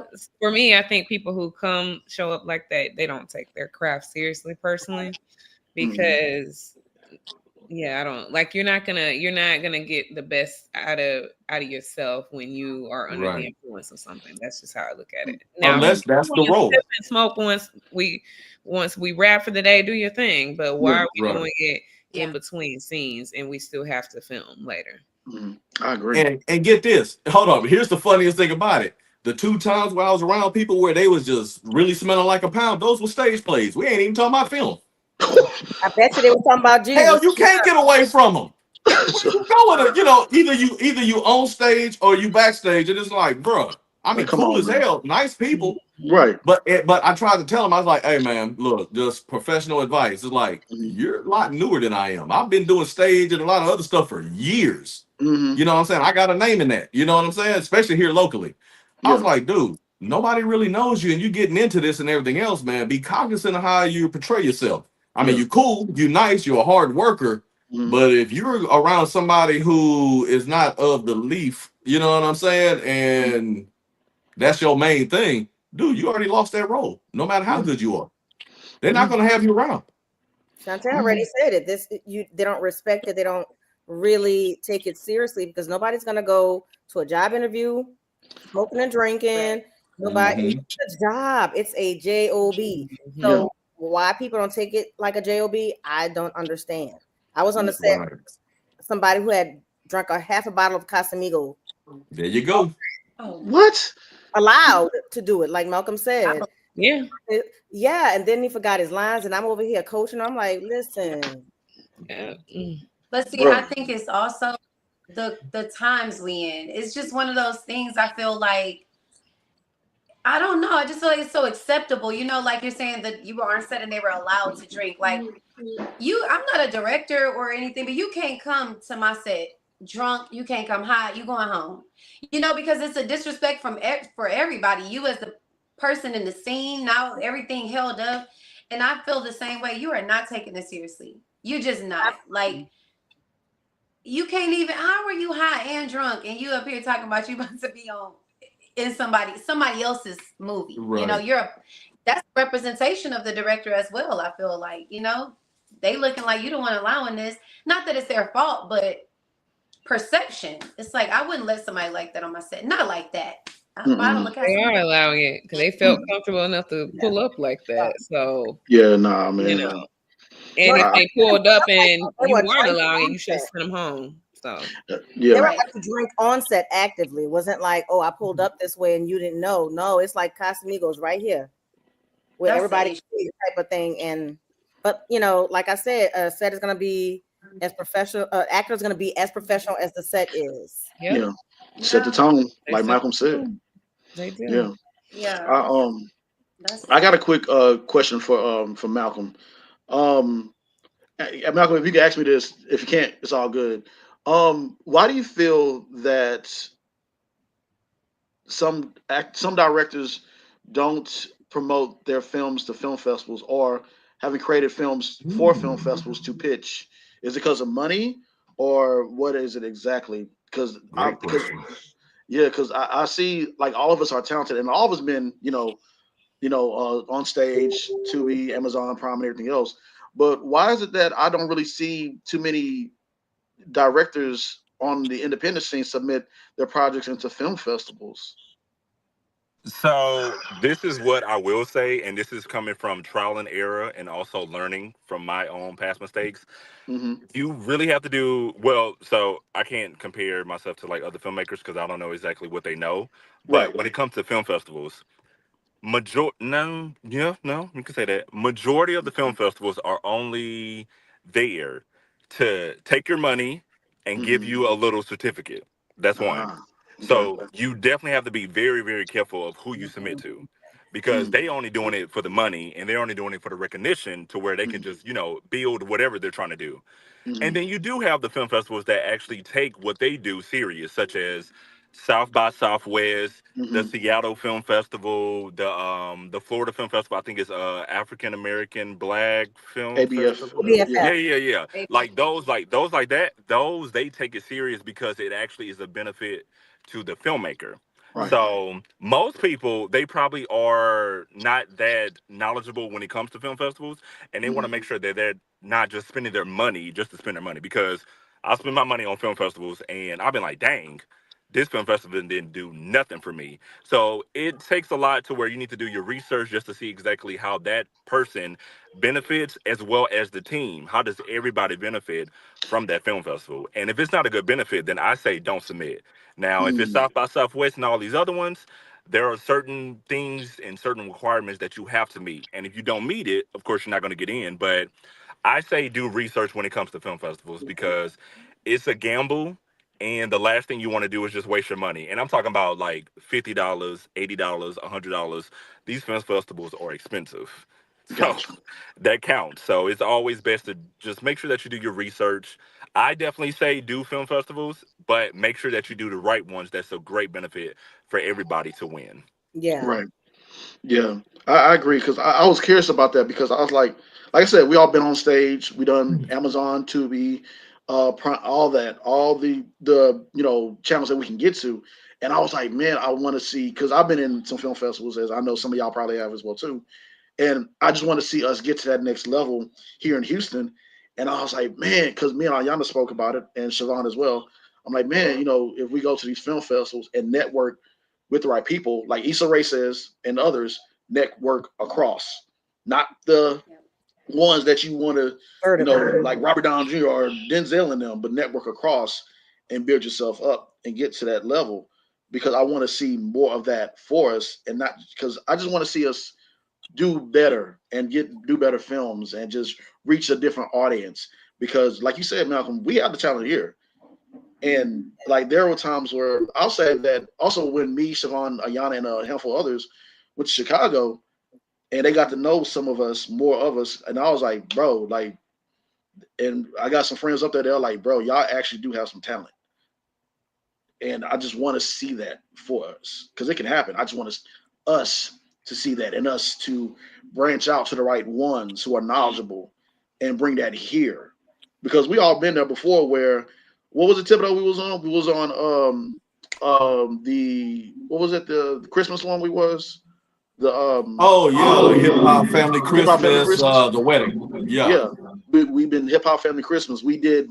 Some of us been on Mo, and we have these well-known actors come down here and film, and then they leave. But we know for a fact we have the talent here, and that's what I want here. So, and speaking of Chicago, Siobhan and Ayana, y'all, speak on y'all experience when y'all went there. How was it when y'all went there? Because I want people on the panel, because I know Chantel, I reached out to you, Kiki, and a few others. Can you speak on that y'all experience there? It was amazing. Just to be able to learn, more things in depth, a different approach to self tapes from James Dumont to learning from Erica Hard and Raven Drummer and, other casting directors about more of really what their life is like. And because a lot of people really believe that with these bigger sets that the casting director is making the final decision, but most of the time it's like 20 plus yeses that you have to get to be able to get on these, TV network shows and things like that. So just learning certain things that you're not going to learn when you're doing the same, independent projects. So that, of course, the opportunity to be able to network and then to be able to also learn from some of the cast from Chicago Fire and Chicago PD and, hearing their journey, which is very, inspiring. And so I believe that all actors should take the time to invest in themselves and go to these different, things because you meet people and you never know, who is going to have an opportunity for you, who you can, partner with. So I think that any event, similar film festivals, actor summits, or even if it's something that you feel like, oh, it's a class, but, I already know this, but a refresher is great. And, we never get to a point where we've arrived, there's always, a greater, level for us to go and a different perspective. So it was absolutely amazing. I would go again.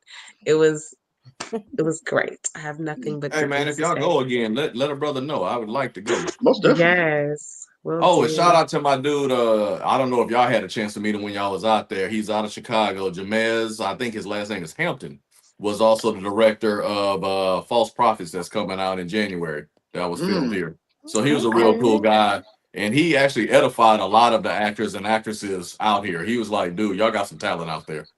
He really Right. said Yeah, that. my So girl yeah, Shawnee's in that one. I can't wait to see exactly. it. Nice. No, I love that. I don't want to repeat what Siobhan said because she literally said it so beautifully and eloquently. I don't have to have anything to add. But I could say that I went to a different acting summit in Ohio. Mhm. I found out about a place called the Hood School of Acting. I didn't know. I took a chance, like kind of like Siobhan said earlier. It was just an investment. I'd never been in Ohio. I didn't know anybody in Houston that was going. I was just like, oh, I'm gonna see, and I absolutely will go again. I am gonna go again. I love the workshops. I love the fact that they had some celebrities like teaching the workshops, like four cameras. Is it four camera sitcoms? There's like a formula to that type of comedy. Meisner. We did improv with Tony Robinette. We had combat training. We had headshots that was included. We got to know people and build another family and another network. And I was just like, man, I would definitely do this again. I learned so much. Oh my God, I learned so much. So I'm glad I took that chance on me. I'm so glad that I did. And like I said, I'll be there again in August. So Yeah. I love that, man, and thank y'all, ladies, for sharing that. Thank y'all for coming with me. I was trying to get as much as I could. I know everybody couldn't go because of their schedule, and I know me and Thibodeau, we talked the week after, and Thibodeau like, damn, I want to be. I wish I could have, he could have been out there, but he was going the week afterwards. But there'll be some other chances and other people. But what I love about that too is that they even posted on their social media. H Town was in a house in Chicago. Yeah. They sure did. They shouted us That's what's out. up. I was like, look at us with our Yeah, group Posted our picture. picture. It was a nice little size group of us, y'all. yeah, Right. Yeah. It It was a was good H yeah, amount. takes on Chicago. yeah. Right. It was a takeover. It was so much fun. It was dope just seeing that and to get recognized by that. And for all of us when we went there, we work as a team, saying, "Hey, we going here to eat. It's cheap over here. Catch a ride over here, or do this there." We was really. It felt really good because like y'all know, like back in 20 whatever, I went by myself because people that I met on my podcast, and they had like a Chicago Actor Summit. I went there, and it just. And I was telling everybody about it. Some was like, "Okay, bet." Someone was like, "Ah, nah." And I hit up Siobhan. Siobhan like, "Next time you go." Right. Anywhere you go, what? I'll be ready Yeah, to hop on a plane. I'm going wherever. I yeah. love to travel. So travel and something related to my career. Oh yes, I'm Mhm. down And every it time. was yeah, and it was so much fun having my people there, and then just and even shout out to people who couldn't come. And I know Chantel hit you up, and y'all was like, we can't make it, but try next time. And I was, and I posted, and everybody was seeing it, and that was during the part that I know during that point in time, that was where Haunted hit me up. This is when back then when I start going and y'all start seeing me traveling and stuff to these other places. Haunted crazy ass hit me up. I was in New York. And we already know the time change is different. New York is an hour ahead of us. I'm asleep, and Haunting hit me up and said, "Hey, bro, they watching you." Nigga, hold on. I'm in a whole. I'm in a. I'm in New York in this small ass hotel room, and I'm like, bro, who watching me? And it's dark. I'm like, who watching me? Who? He said, bro, they watching you. Nigga, who was watching me, nigga? They said, everybody H Town watching you traveling to go. I'm like, Oh my God.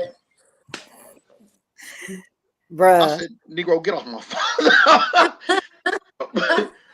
But what was so dope about it is that now y'all came with me and y'all learn and start to pick the brain of other actors and actors that are like us that's on the rise that are looking on well-known TV shows and taking that experience and applying to y'all yourselves because y'all already dope in y'all own right.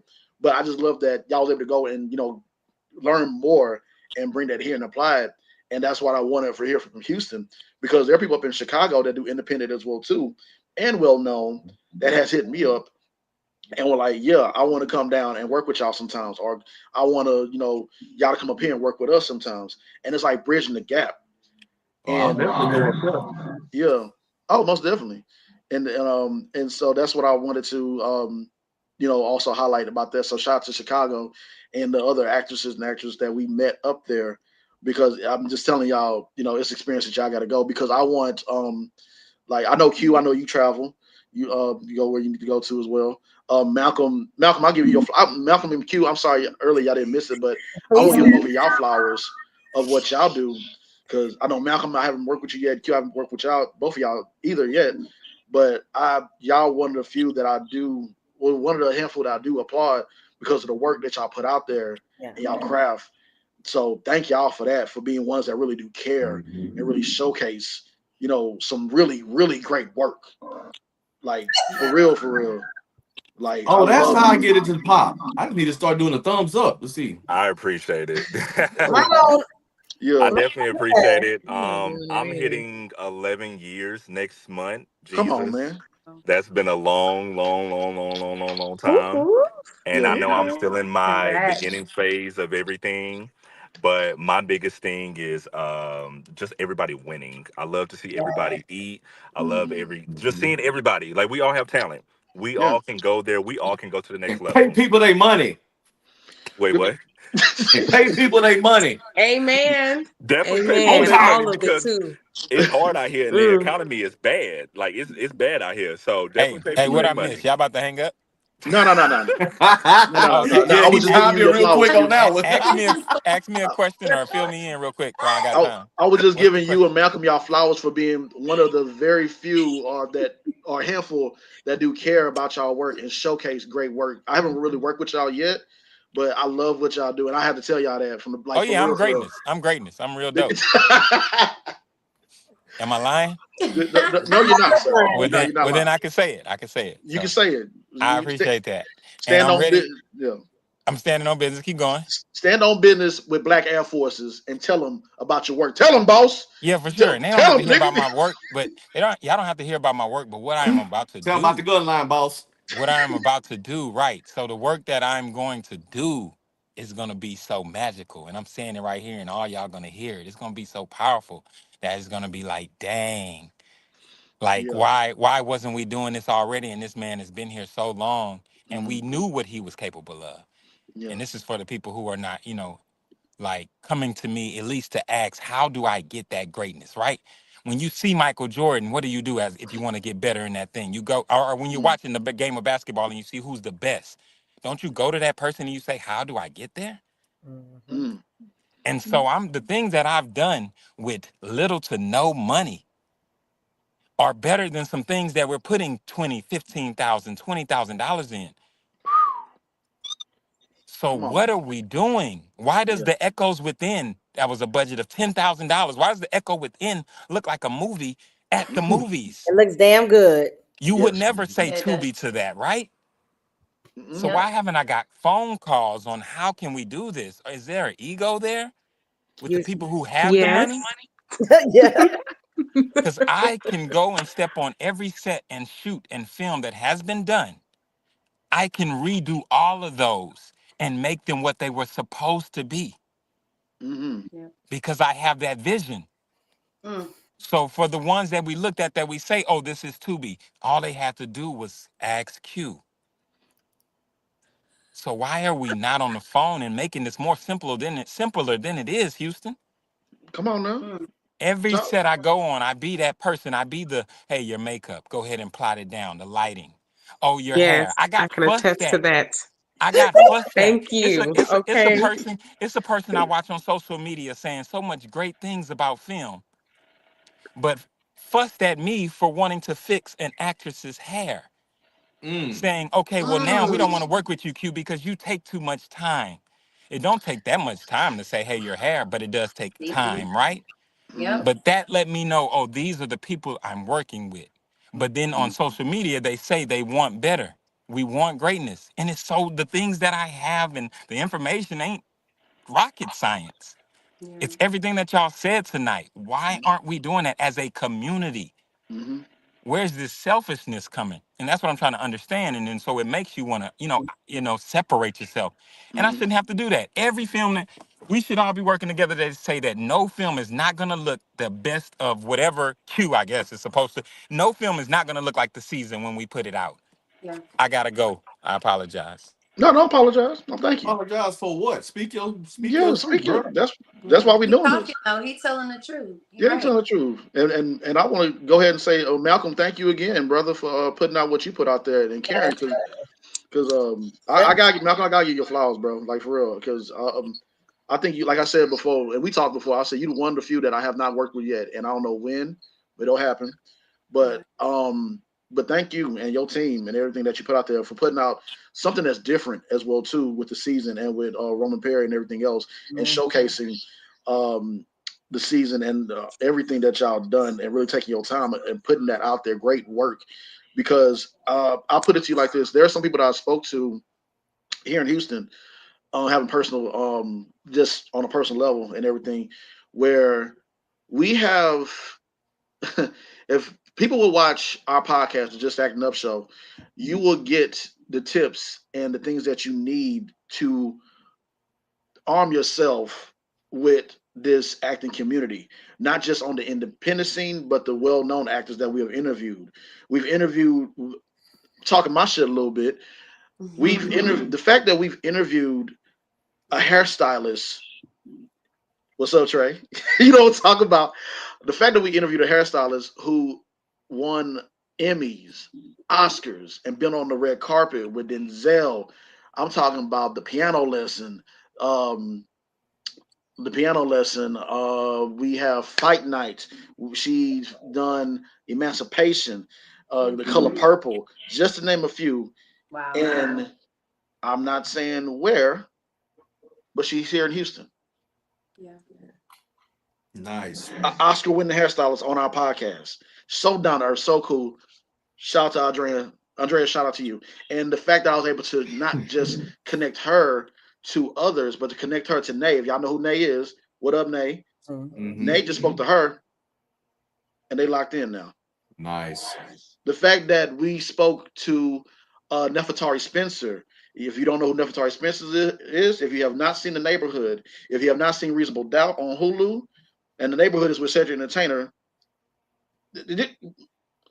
and Nefertari Spencer is also the very first what? Not on the very first African American woman who was the lead writer for the Oscars. Wow. Nice. People now following the Just Acting Up Show podcast, Hmm. where you can actually get tidbits not just from us, but from people that have been on the show like Malcolm, Siobhan, and of course, y'all will be on there as well soon. But I'm saying we have the talent here, and we're bringing and bridging the gap with others from other states to come here. Mm-hmm. But we need everybody to get on one accord and elevate their fucking game. Yeah.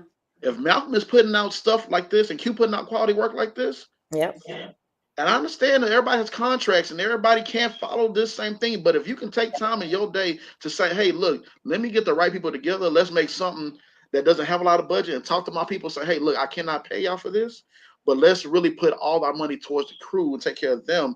And then maybe we can pitch this to somebody and send them an email and say, hey, I know who you are. This is what we do. Check this out.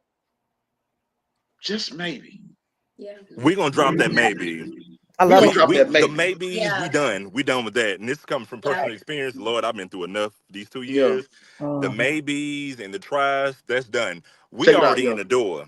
We God has already already yeah. given us the We Yeah. access.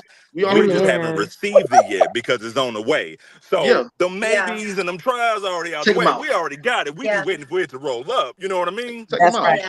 Take them I'm out. with you on that. The fact that 50 Cent is here and he's building a studio here and he has something to build in NOLA right now and Yeah. it's right next door to us, 5 hour, 6 hour drive, depending on where you at. The fact that we have Shoot. people come on our podcast and say, yeah, I fuck with Houston.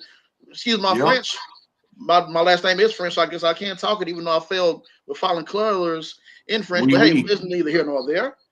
I'm fucking on it. I can spit and talk my shit. And y'all can as well too, because y'all It's work your for y'all show. too. Talk your shit. I'm talking my shit. I'm gonna talk my Talk your shit. shit. Whose show is this? Your show. Jason up there It's with not the working for fireworks me. is just sending me. It's the fireworks for me. it's not working for me. But It's for real giving though, me like, Mario Brothers. Right. but if What for is real that? though, I don't even know what I did. It's just doing it. it's just iPhone, I doing it. guess. I don't I know. told you it's the new app. Like if you do certain stuff, if you do like, let me see if mine do it. Now it look crazy. Let me see. Yep, there it is. It did it. Yeah. So it don't work on the laptop then.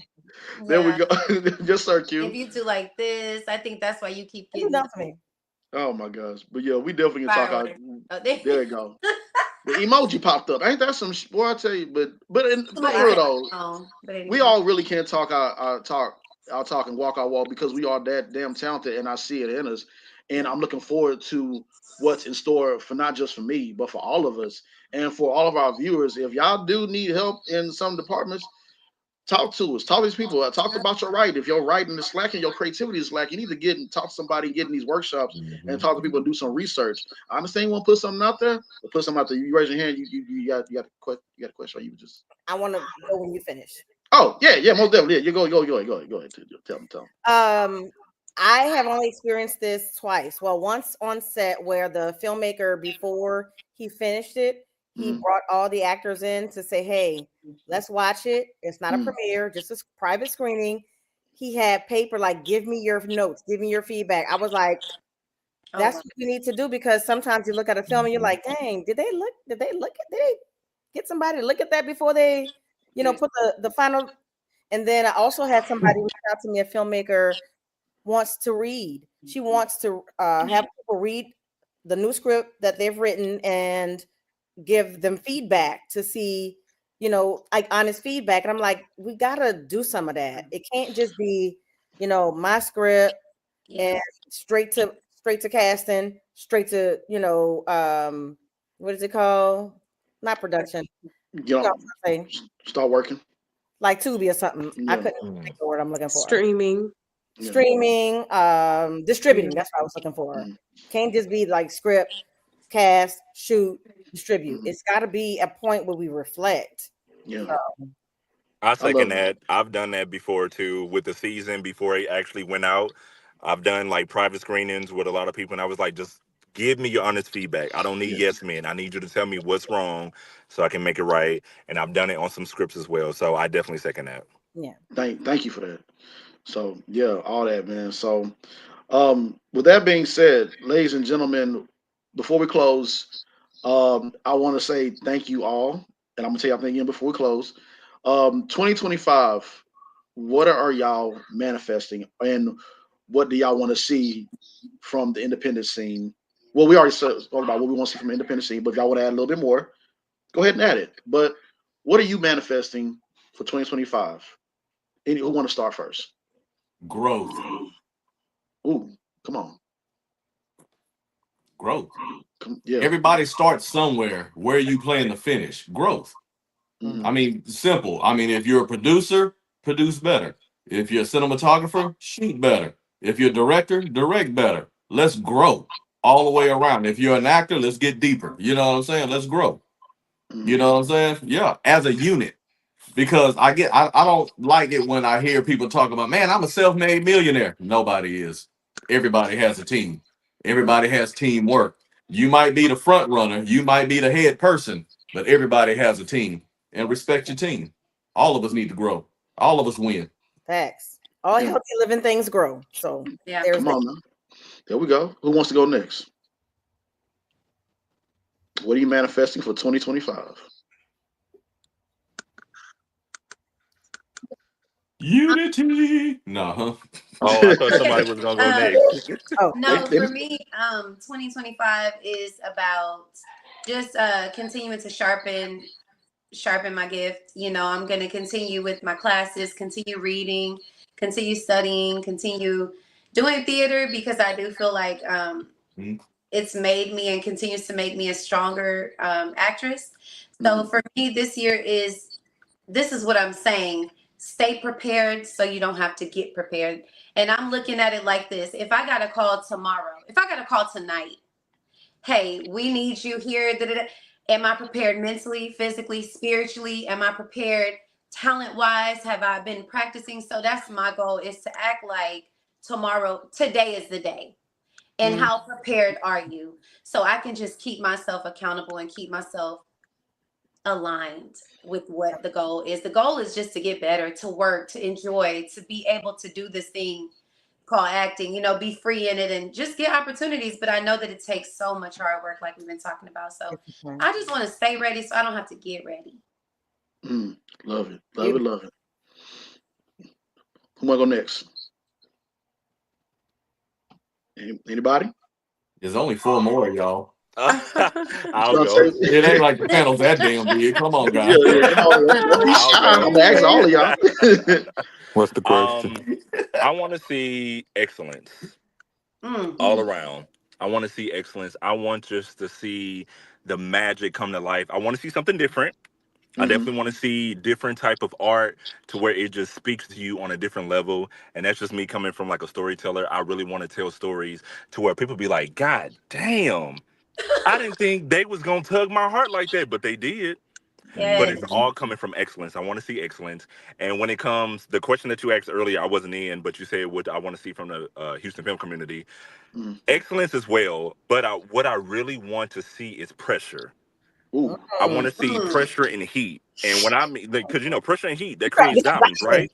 Hmm. Mm. Mm. That creates the diamonds. But Yeah. in order for that pressure and heat to be a part of that, we got to hold each other accountable. We got to be Mhm. true with each other. No, yes, man. Hey, look, Yeah. I love what you do, but this is just something that you need to work on. I have no problem helping you, giving you some tips so you Yes. can just become better. That's the only thing. In order for us to get to the next level, we have to become better. But we don't need no yes man. I don't believe in having yes men around me. You can go to the dumpster because that's where you belong. You gotta let me know the truth. You need to let me know the real because Yep. sometimes you can't see what other people see. Yeah. Don't Mhm. lie to me. For Tell real, me the you know truth. about me. Tell me that it was not good. Right. I want to have everybody. I want Denzel, Angela Bassett, be like, brother, listen, that next Yeah. project that you just dropped, that was breathtaking. Denzel and Angela Bassett said this to me. Don't touch me. Yep. Leave me alone. Mm. That's how it should be. It should be like that. For the Yeah. next level, we have to hold each other accountable in a way to where we're giving constructive criticism to be better for the next. Because we have a generation that's behind us that's looking Mhm. and it's like, who the next big thing? Right. And y'all, we the next big thing. Come on Yeah. now. Hey, bro, you are slick. I like you, man. That's why I Oh, mess with you, Malcolm. And let me tell you why. No, this went over some people's head, but I don't know. Maybe I caught this, or maybe I'm thinking too deep. I don't know. I ain't smoked none. We're good. But you said pressure and heat makes a diamond. And you know what you're missing? The dirt, because the dirt already here. God damn. come on. I'm Come on. screaming. I didn't know we were at church this morning, man. Okay. Oh my God. Pressure, heat, and dirt Oh makes my God. diamonds. I'm God dog it. So we already got the screaming. dirt, God dog it. Come on. Yeah, we already That's what I'm been. Yeah, talking we about, baby. through the mud. Let me see. All right. So who next? Who want to go next? I'm gonna ask all of y'all. Okay, so definitely want to get in more classes, more training, Mm, uh, and train on different methodologies. I've been doing Meisner, so I want to move on to some other things like Stanislavski. mm-hmm. Um, I need to do better at fighting on set Mm, because last You time I did did that that, I pretty went to good. a wall and it wasn't supposed to be a hole in a wall, and it hurt. So I wanna do better at that, but I feel like that's a whole personal journey because I need to like get my weight together and build my core because I think that will help me do stunt training or stunt coordinating better. mm-hmm. I also want to become SAG E. So Come on now. that's what I've been working on, you know, for probably the last 7, 8 months. I've been given some opportunities. We'll see. Mm-hmm. Love That's it. Love it. Love it. Mm. Okay. You already got it. It's already claimed. We Yes. just waiting for it to pull Amen. up. Mm. Mm-hmm. Because Malcolm said the dirt is already here. We're applying pressure and heat. you said that. You didn't say the dirt. You said the dirt. You said the dirt. The dirt. Okay. I am done. Okay, I'll go. Yeah, I guess Malcolm. I don't know if I no, said this. go. Oh, I'm sorry. go ahead, Q. Go ahead, Q. Oh, I was just gonna say, yeah. I don't know if I told you about my vision, Malcolm, or my visions. Oh, but I already I don't had a know. vision of the city on fire, basically. Even before 50 Cent had came to, like, I already knew that a person of 50 Cent was going to come to Houston. Mm, And we were going to get better as a community. So it's kind of like this safety net I have in my head, or it's actually funny to watch and see what's going on because I already had this vision. And so do you know, like, when it's kind of like being chosen to do something and you can't tell people yet? mm-hmm. And so it kind of it fights you. So that's kind of where my fight was. Like, I just got off the phone all crazy. But it's knowing that I already know where y'all gonna be, but kind of like having to shake people without telling them, right? Because I can't. It's like this is kind of it's people talking in the background, but it's kind of like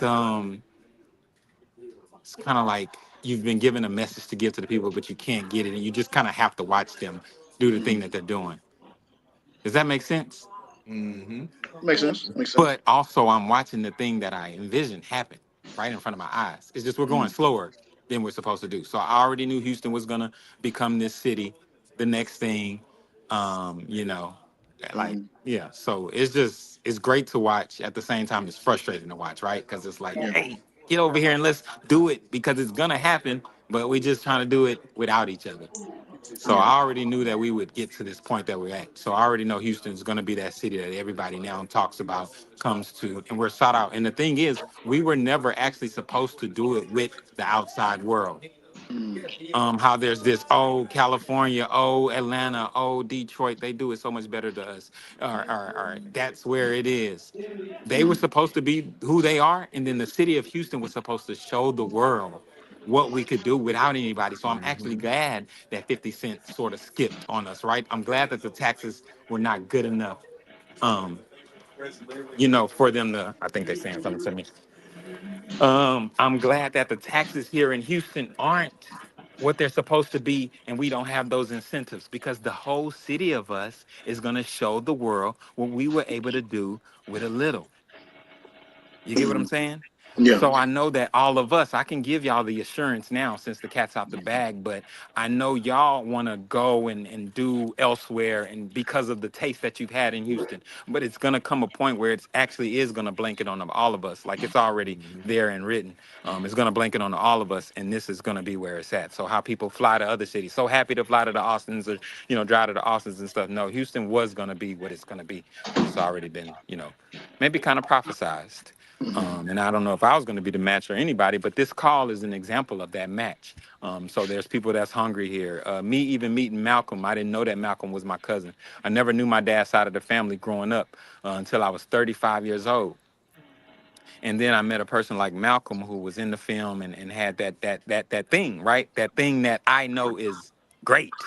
Mhm. And so it's like, okay, well, here's the thing that you can get behind. Here's somewhere where you can offer your greatness, Q. Mhm. And then I knew that something like that would be the match. And it's just been trickling down. And then you have your other people who do know it, like y'all. Y'all have the ability, y'all have the talent, y'all do dive into your art, y'all do want to know, y'all do want to deliver a thing that people can take away for something from it. Mhm. You know what I'm saying? So this is my prophecy in the flesh. So I do want to thank y'all and just say that, everybody who does have a bad taste of this city, it's gonna be washed out and washed away. Amen. Nice. Amen. Mhm. Thank you, Y'all sir. saying some. Y'all saying speaking some sermons today. Lord Jesus. All right. Let's It raise for is offering. Wednesday Bible Amen. study. He said raise the offering. I'm screaming. It's All funny. right, ladies, who wants Okay, to? well, I'm gonna go ahead and go. So for 2025, so personally, my goal is I want to do more commercials Mhm. and I want to book a reoccurring role in a TV show of Nice. some sort. And get an agent. I mean, hey, I've done over 50 movies by myself. I've accomplished some stuff, but I'm like, I know with the right people behind me, I can go further and audition for things that, of course, when you're independent by yourself, you don't have the access to. So that's also a goal of mine regarding the Houston market. One thing that I'm hoping to see more of next year is people being humble enough to be able to be teachable and to be able to receive constructive criticism, Right. because a lot of times, you have the person that has the advice to give, but if those great words are falling on deaf ears, it's not going to do anything. So I'm praying that people will be more open to collaboration that is, positive so people can put their egos aside and work together because I'm sorry, it's just never success with a one-man show because like nobody is self-made, we're not supposed to do everything ourselves. So delegate because there's somebody that is an expert in certain things. So work with those people, hire those people, let's it's bigger than just us. If we come together like because I'm sorry, I'll go ahead and go and say it, baby. Houston, we got several projects that's better than Detroit and some of these other places. I'm going to just say it, okay? So Amen. we're already doing great. So I already know with the collaboration and, people putting out, more unique writing and, having these discussions and bouncing ideas off of one another and giving people credit when they do help you, things like that. Mhm. I would love to see that because I just know unity creates excellence. It creates blessings and growth and improvement. So I definitely want to see all of that. There are also a couple people that I would like to take their classes because I feel like, different people, they're able to bring out something different even in you. So yeah, so I can, have more to offer others. And yeah. Beautiful, beautiful. Love it, Siobhan. I have a question. I don't know if we got to everybody in that last question you asked. You got Shantae left and then me, but Oh, okay, let me shut up. Go ahead, Shantae. So for me in 2025, really just kind of getting back out there for real, because I did take a personal break in the second half of this year. So hadn't really done too much, but I feel like that's already happening. I've already booked something moving into 2025. Thank you. Thank y'all so much. So and I really want to focus on my marketing, just being better with that, because I feel like I have so many things to do.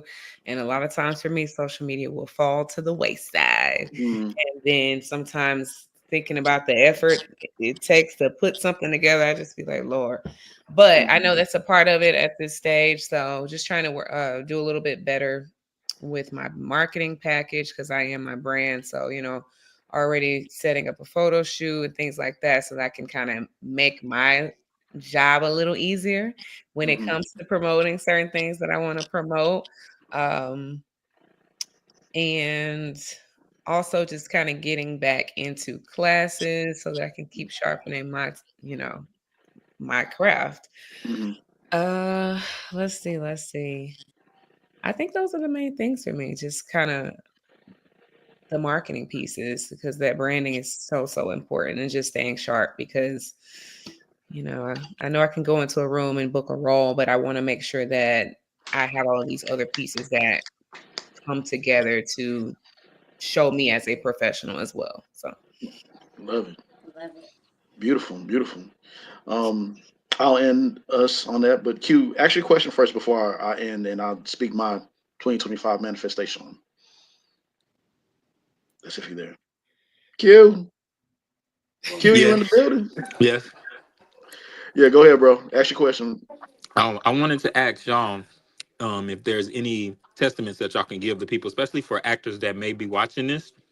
How much has it benefit, as y'all have learned about filmmaking, in the camera? How much has it benefited y'all, for y'all to know, possibly, like, oh, they're on a wide shot, they're on a close shot, it's an over the shoulder shot, they're moving the lighting here, or I don't, how has that benefited y'all, if at all, knowing those things as an actor? Goes a long way, a it very goes, long way. yeah. Because it lets you know the space you got to work with the things you want to do. Because I think as an actor, we need to be aware of where that camera is, because it just matters when it comes to delivering our performance. Yeah. So I feel like it also makes production more efficient, so that you're not having to like have a private tutoring session with the actor every single time you say camera flies, you're about to flip the world. I like how you said You that. know that lingo. We don't have to have private tutoring sessions, and they fall in line because they want the project to be successful. And so they get in line, they do whatever they got to do, they move, whatever, to make it work. So I think that's like super important. And that comes with experience, obviously. Yeah. I think it's helpful also, based on, like, for example, like, let's say it's a scene where you're like crying or something, and maybe you've already had to cry Great multiple point. times. And so, okay, maybe you want to hold your real good cry for that close up, Yep. So just Fact. knowing those things can really help you Mhm. captivate, things with certain angles. So it's very important. I I've was seen some actually emotions ruined because of that fact right there. Yeah, I was just about to piggyback on, actually say what you were about to say before you said it, but I was going to say, not to say that we're not giving our best whenever we're Right. performing, but if that camera's not on me, I don't have to exert as much energy as I need to when it's on me, because like you said, if you giving your all in a shot where it's not even about you, and then it comes to you, and now you fumbling your words and you're tired. I can't try no more. Right. Yep. Yes. Yep. I Totally agree. agree. Totally Thank agree. y'all. Absolutely. So basically, you need to know when it's time to go full retard. Right. You never go I'm full sorry, they've retard. been playing Tropic Thunder lately. That's your favorite characters, huh? Mm-hmm. Okay, poor retard. The season toned Jason down. He still had that pit bull in there, but Who he told went Jason went down? on full retard. Jason Jason. Timberlake? In the season. Too funny. Too funny. I don't know. Well, hey, that's one of the things Joffrey and Yana and I talked about on different levels is that, I cut up and I get people laughing and comedian, whatever, as soon as you say cut. But they always give me serious roles. I think Joffrey just the opposite. You know what I'm saying? They always give him comedic roles, don't give him serious roles. And I'm like, hey, I can play all of the above, baby. All I need is opportunity. My series bro's about to start coming out next year, and Nice. we know crew call. Oh, bro, yeah, yeah. I'm blushing while I say this because they about to see your boy show up and show out that Oh, one you did scene so that good. Oh my You God. did your thing, yeah. yeah Ooh. they're about to see a different side of me. That movie, I mean, excuse my French, but I can only say it like this. That movie's gonna start some shit. Yeah, Oh, it is. really? Oh. As I'm it looking forward should. to. Oh, I'm yeah. We're about to have I'm another roundtable behind that movie. I'm definitely I'm gonna have another roundtable about that, especially because I'm definitely having another roundtable about that, and the flowers that Ashley, Brantley, and Janetta gave me, where they was like bragging about myself. They said, James, nigga, You Yeah, go get one. so you I'll did leave it your at that. thing, yeah. I'll leave it at that because they really a lot of people think I can only do comedic roles. I'm like, you don't know your boy, do you? Now And I you said, bodied that. Like when I, I saw it, I was like, they'll find For out soon sure. enough.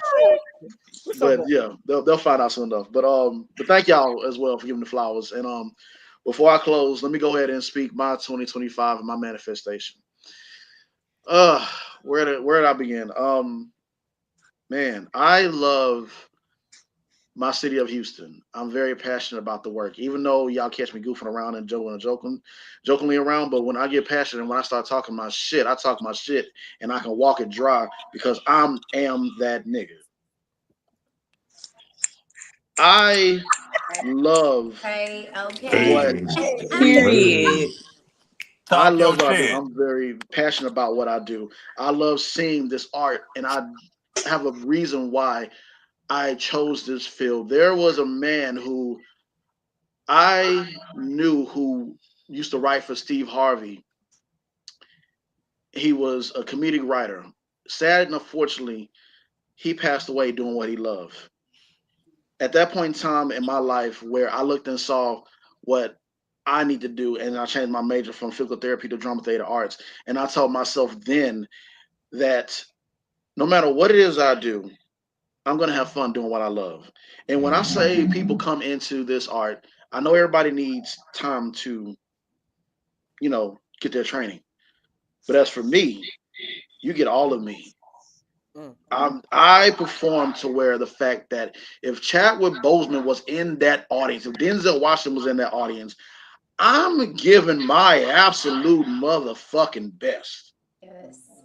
And I need others to give their absolute mother best.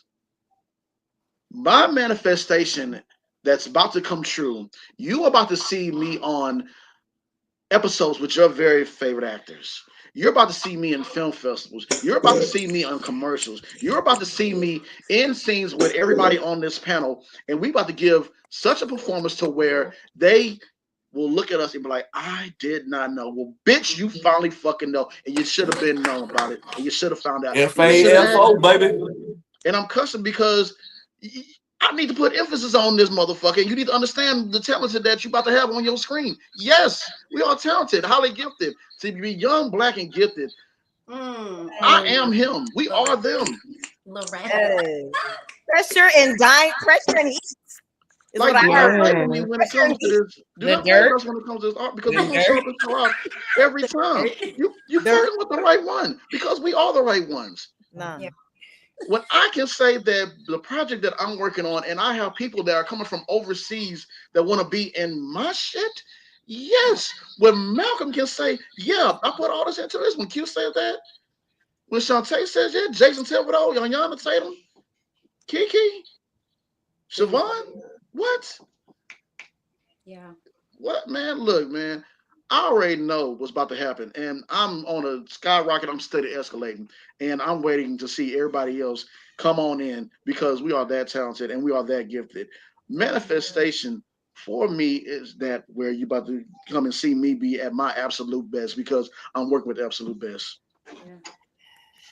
Point blank clear. So I need people here in Houston to not just let their egos go, but let their egos show when they're on camera, when they're on screen.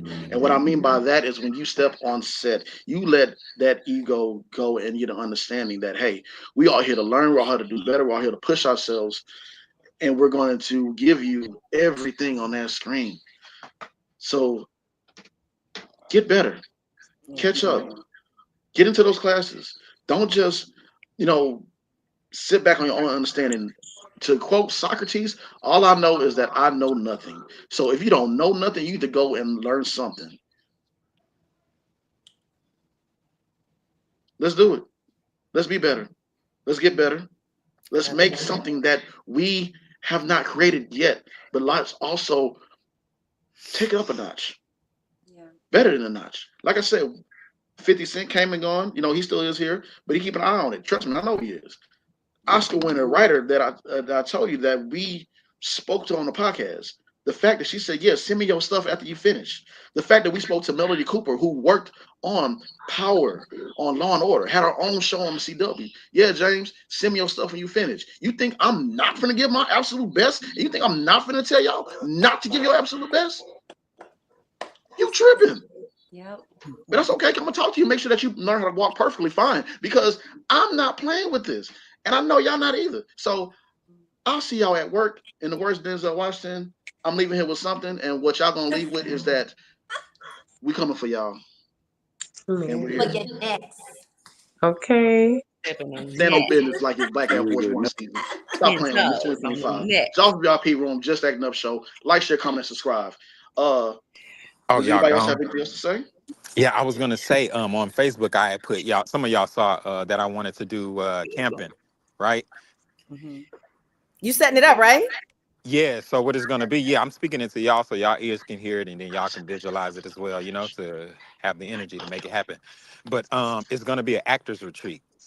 I love Mm, Yeah. that. And so basically, I don't know if this is going in my film because my life has turned into a writing, like a movie. Like I'm writing my movie in real time. Like y'all don't be understanding where I be at. I'm not gonna be on my soapbox right now. Because I'm gonna be on soapbox on some other platform. But the retreat that I'm having in my it's like I'll have okay. Let me just explain what I'm saying. If I have a script, right, mm, and I don't know parts of that script, things are happening in my real life that are writing that script. mm, So I'm gonna teach a class, even with what I'm saying, like right now. I'm showing y'all that if you have a piece that you can't get out, it's okay to wait and come back to it. Mm-hmm.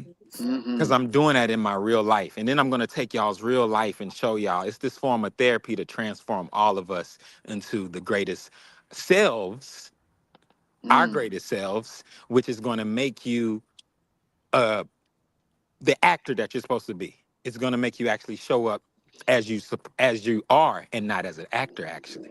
mm, And Yeah, so me doing this retreat is really, it was scary because I was like, oh, I want to do an actor retreat. And then all y'all, I didn't even say actor. you I said didn't. I didn't say actor. See, Camping. so it's right. The movie is right in itself. Wait, Q, you have a film about how you were able to get some non-actors together and then take them to a real environment that they did not know was real or fake, actually, and see mm-hmm, how they would act in that environment. And you got real emotions out of them. And so now I'm doing this thing with y'all because y'all responded.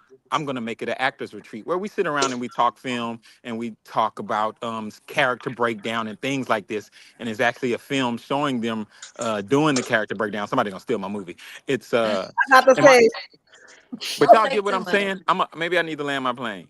Yeah. Mm-hmm. Yeah. Just write it But down. Write it write it down. Right. down. Right. Write okay, it but down and also manifest it. but the part is this may not be it, but it's dope that now I have this research. It's like studying a character. Mm-hmm, You see what I'm saying? yeah. So even if that's not the film, because if I wanted to do it tomorrow, don't nobody know their lines or nothing, right? But now I'll hold off. I'll see whatever happens at that thing. Either it's going to be the one that we shoot, or it's just going to be doing character breakdown for my film, because my real life has become a movie, right? It's like interchangeable. A movie is real life, and real life is a movie. But my life has become a movie. So everything that I do, everything even that I'm saying to y'all right now, I can use this for a film. You know what I mean? Because it's just Yeah. like, I don't even know what that is. If it's God, that's what it is. But y'all, it's really incredible. And I can't wait to do that retreat. So I need y'all to help me and just see that vision. But yeah, that's it. I'm gonna shut up. Got you. Hey, no, I appreciate it, man. Appreciate it. Yeah. So, anybody got any closing moments before we get up out of here? No, Thank you. Appreciate your time, Thank bro. you and thank y'all. yeah, I was Mhm. gonna say Yeah. that too, Jaffe. Thank you so much. It's an honor to be chosen. I'm grateful to be here. All y'all are awesome and amazing, and y'all know I done seen all of y'all in action. So I Yeah. know everything we talked about. Like Malcolm said, it ain't no if or but or none of that. It's about when. Like, Yes. let's go. So this was really fun, Jaffe, and kudos to you. You awesome in so Thank many you. ways. But yeah, that's Thank awesome. you. Yeah. Appreciate y'all. Thank Thank you. Any you. other closing moments? Thank you so much. This was No. so fun, and I needed this more than I thought. Like I did, Yeah. I'm thinking I'm doing this for we are coming together for others. Man, this was for us. Yeah. Yeah.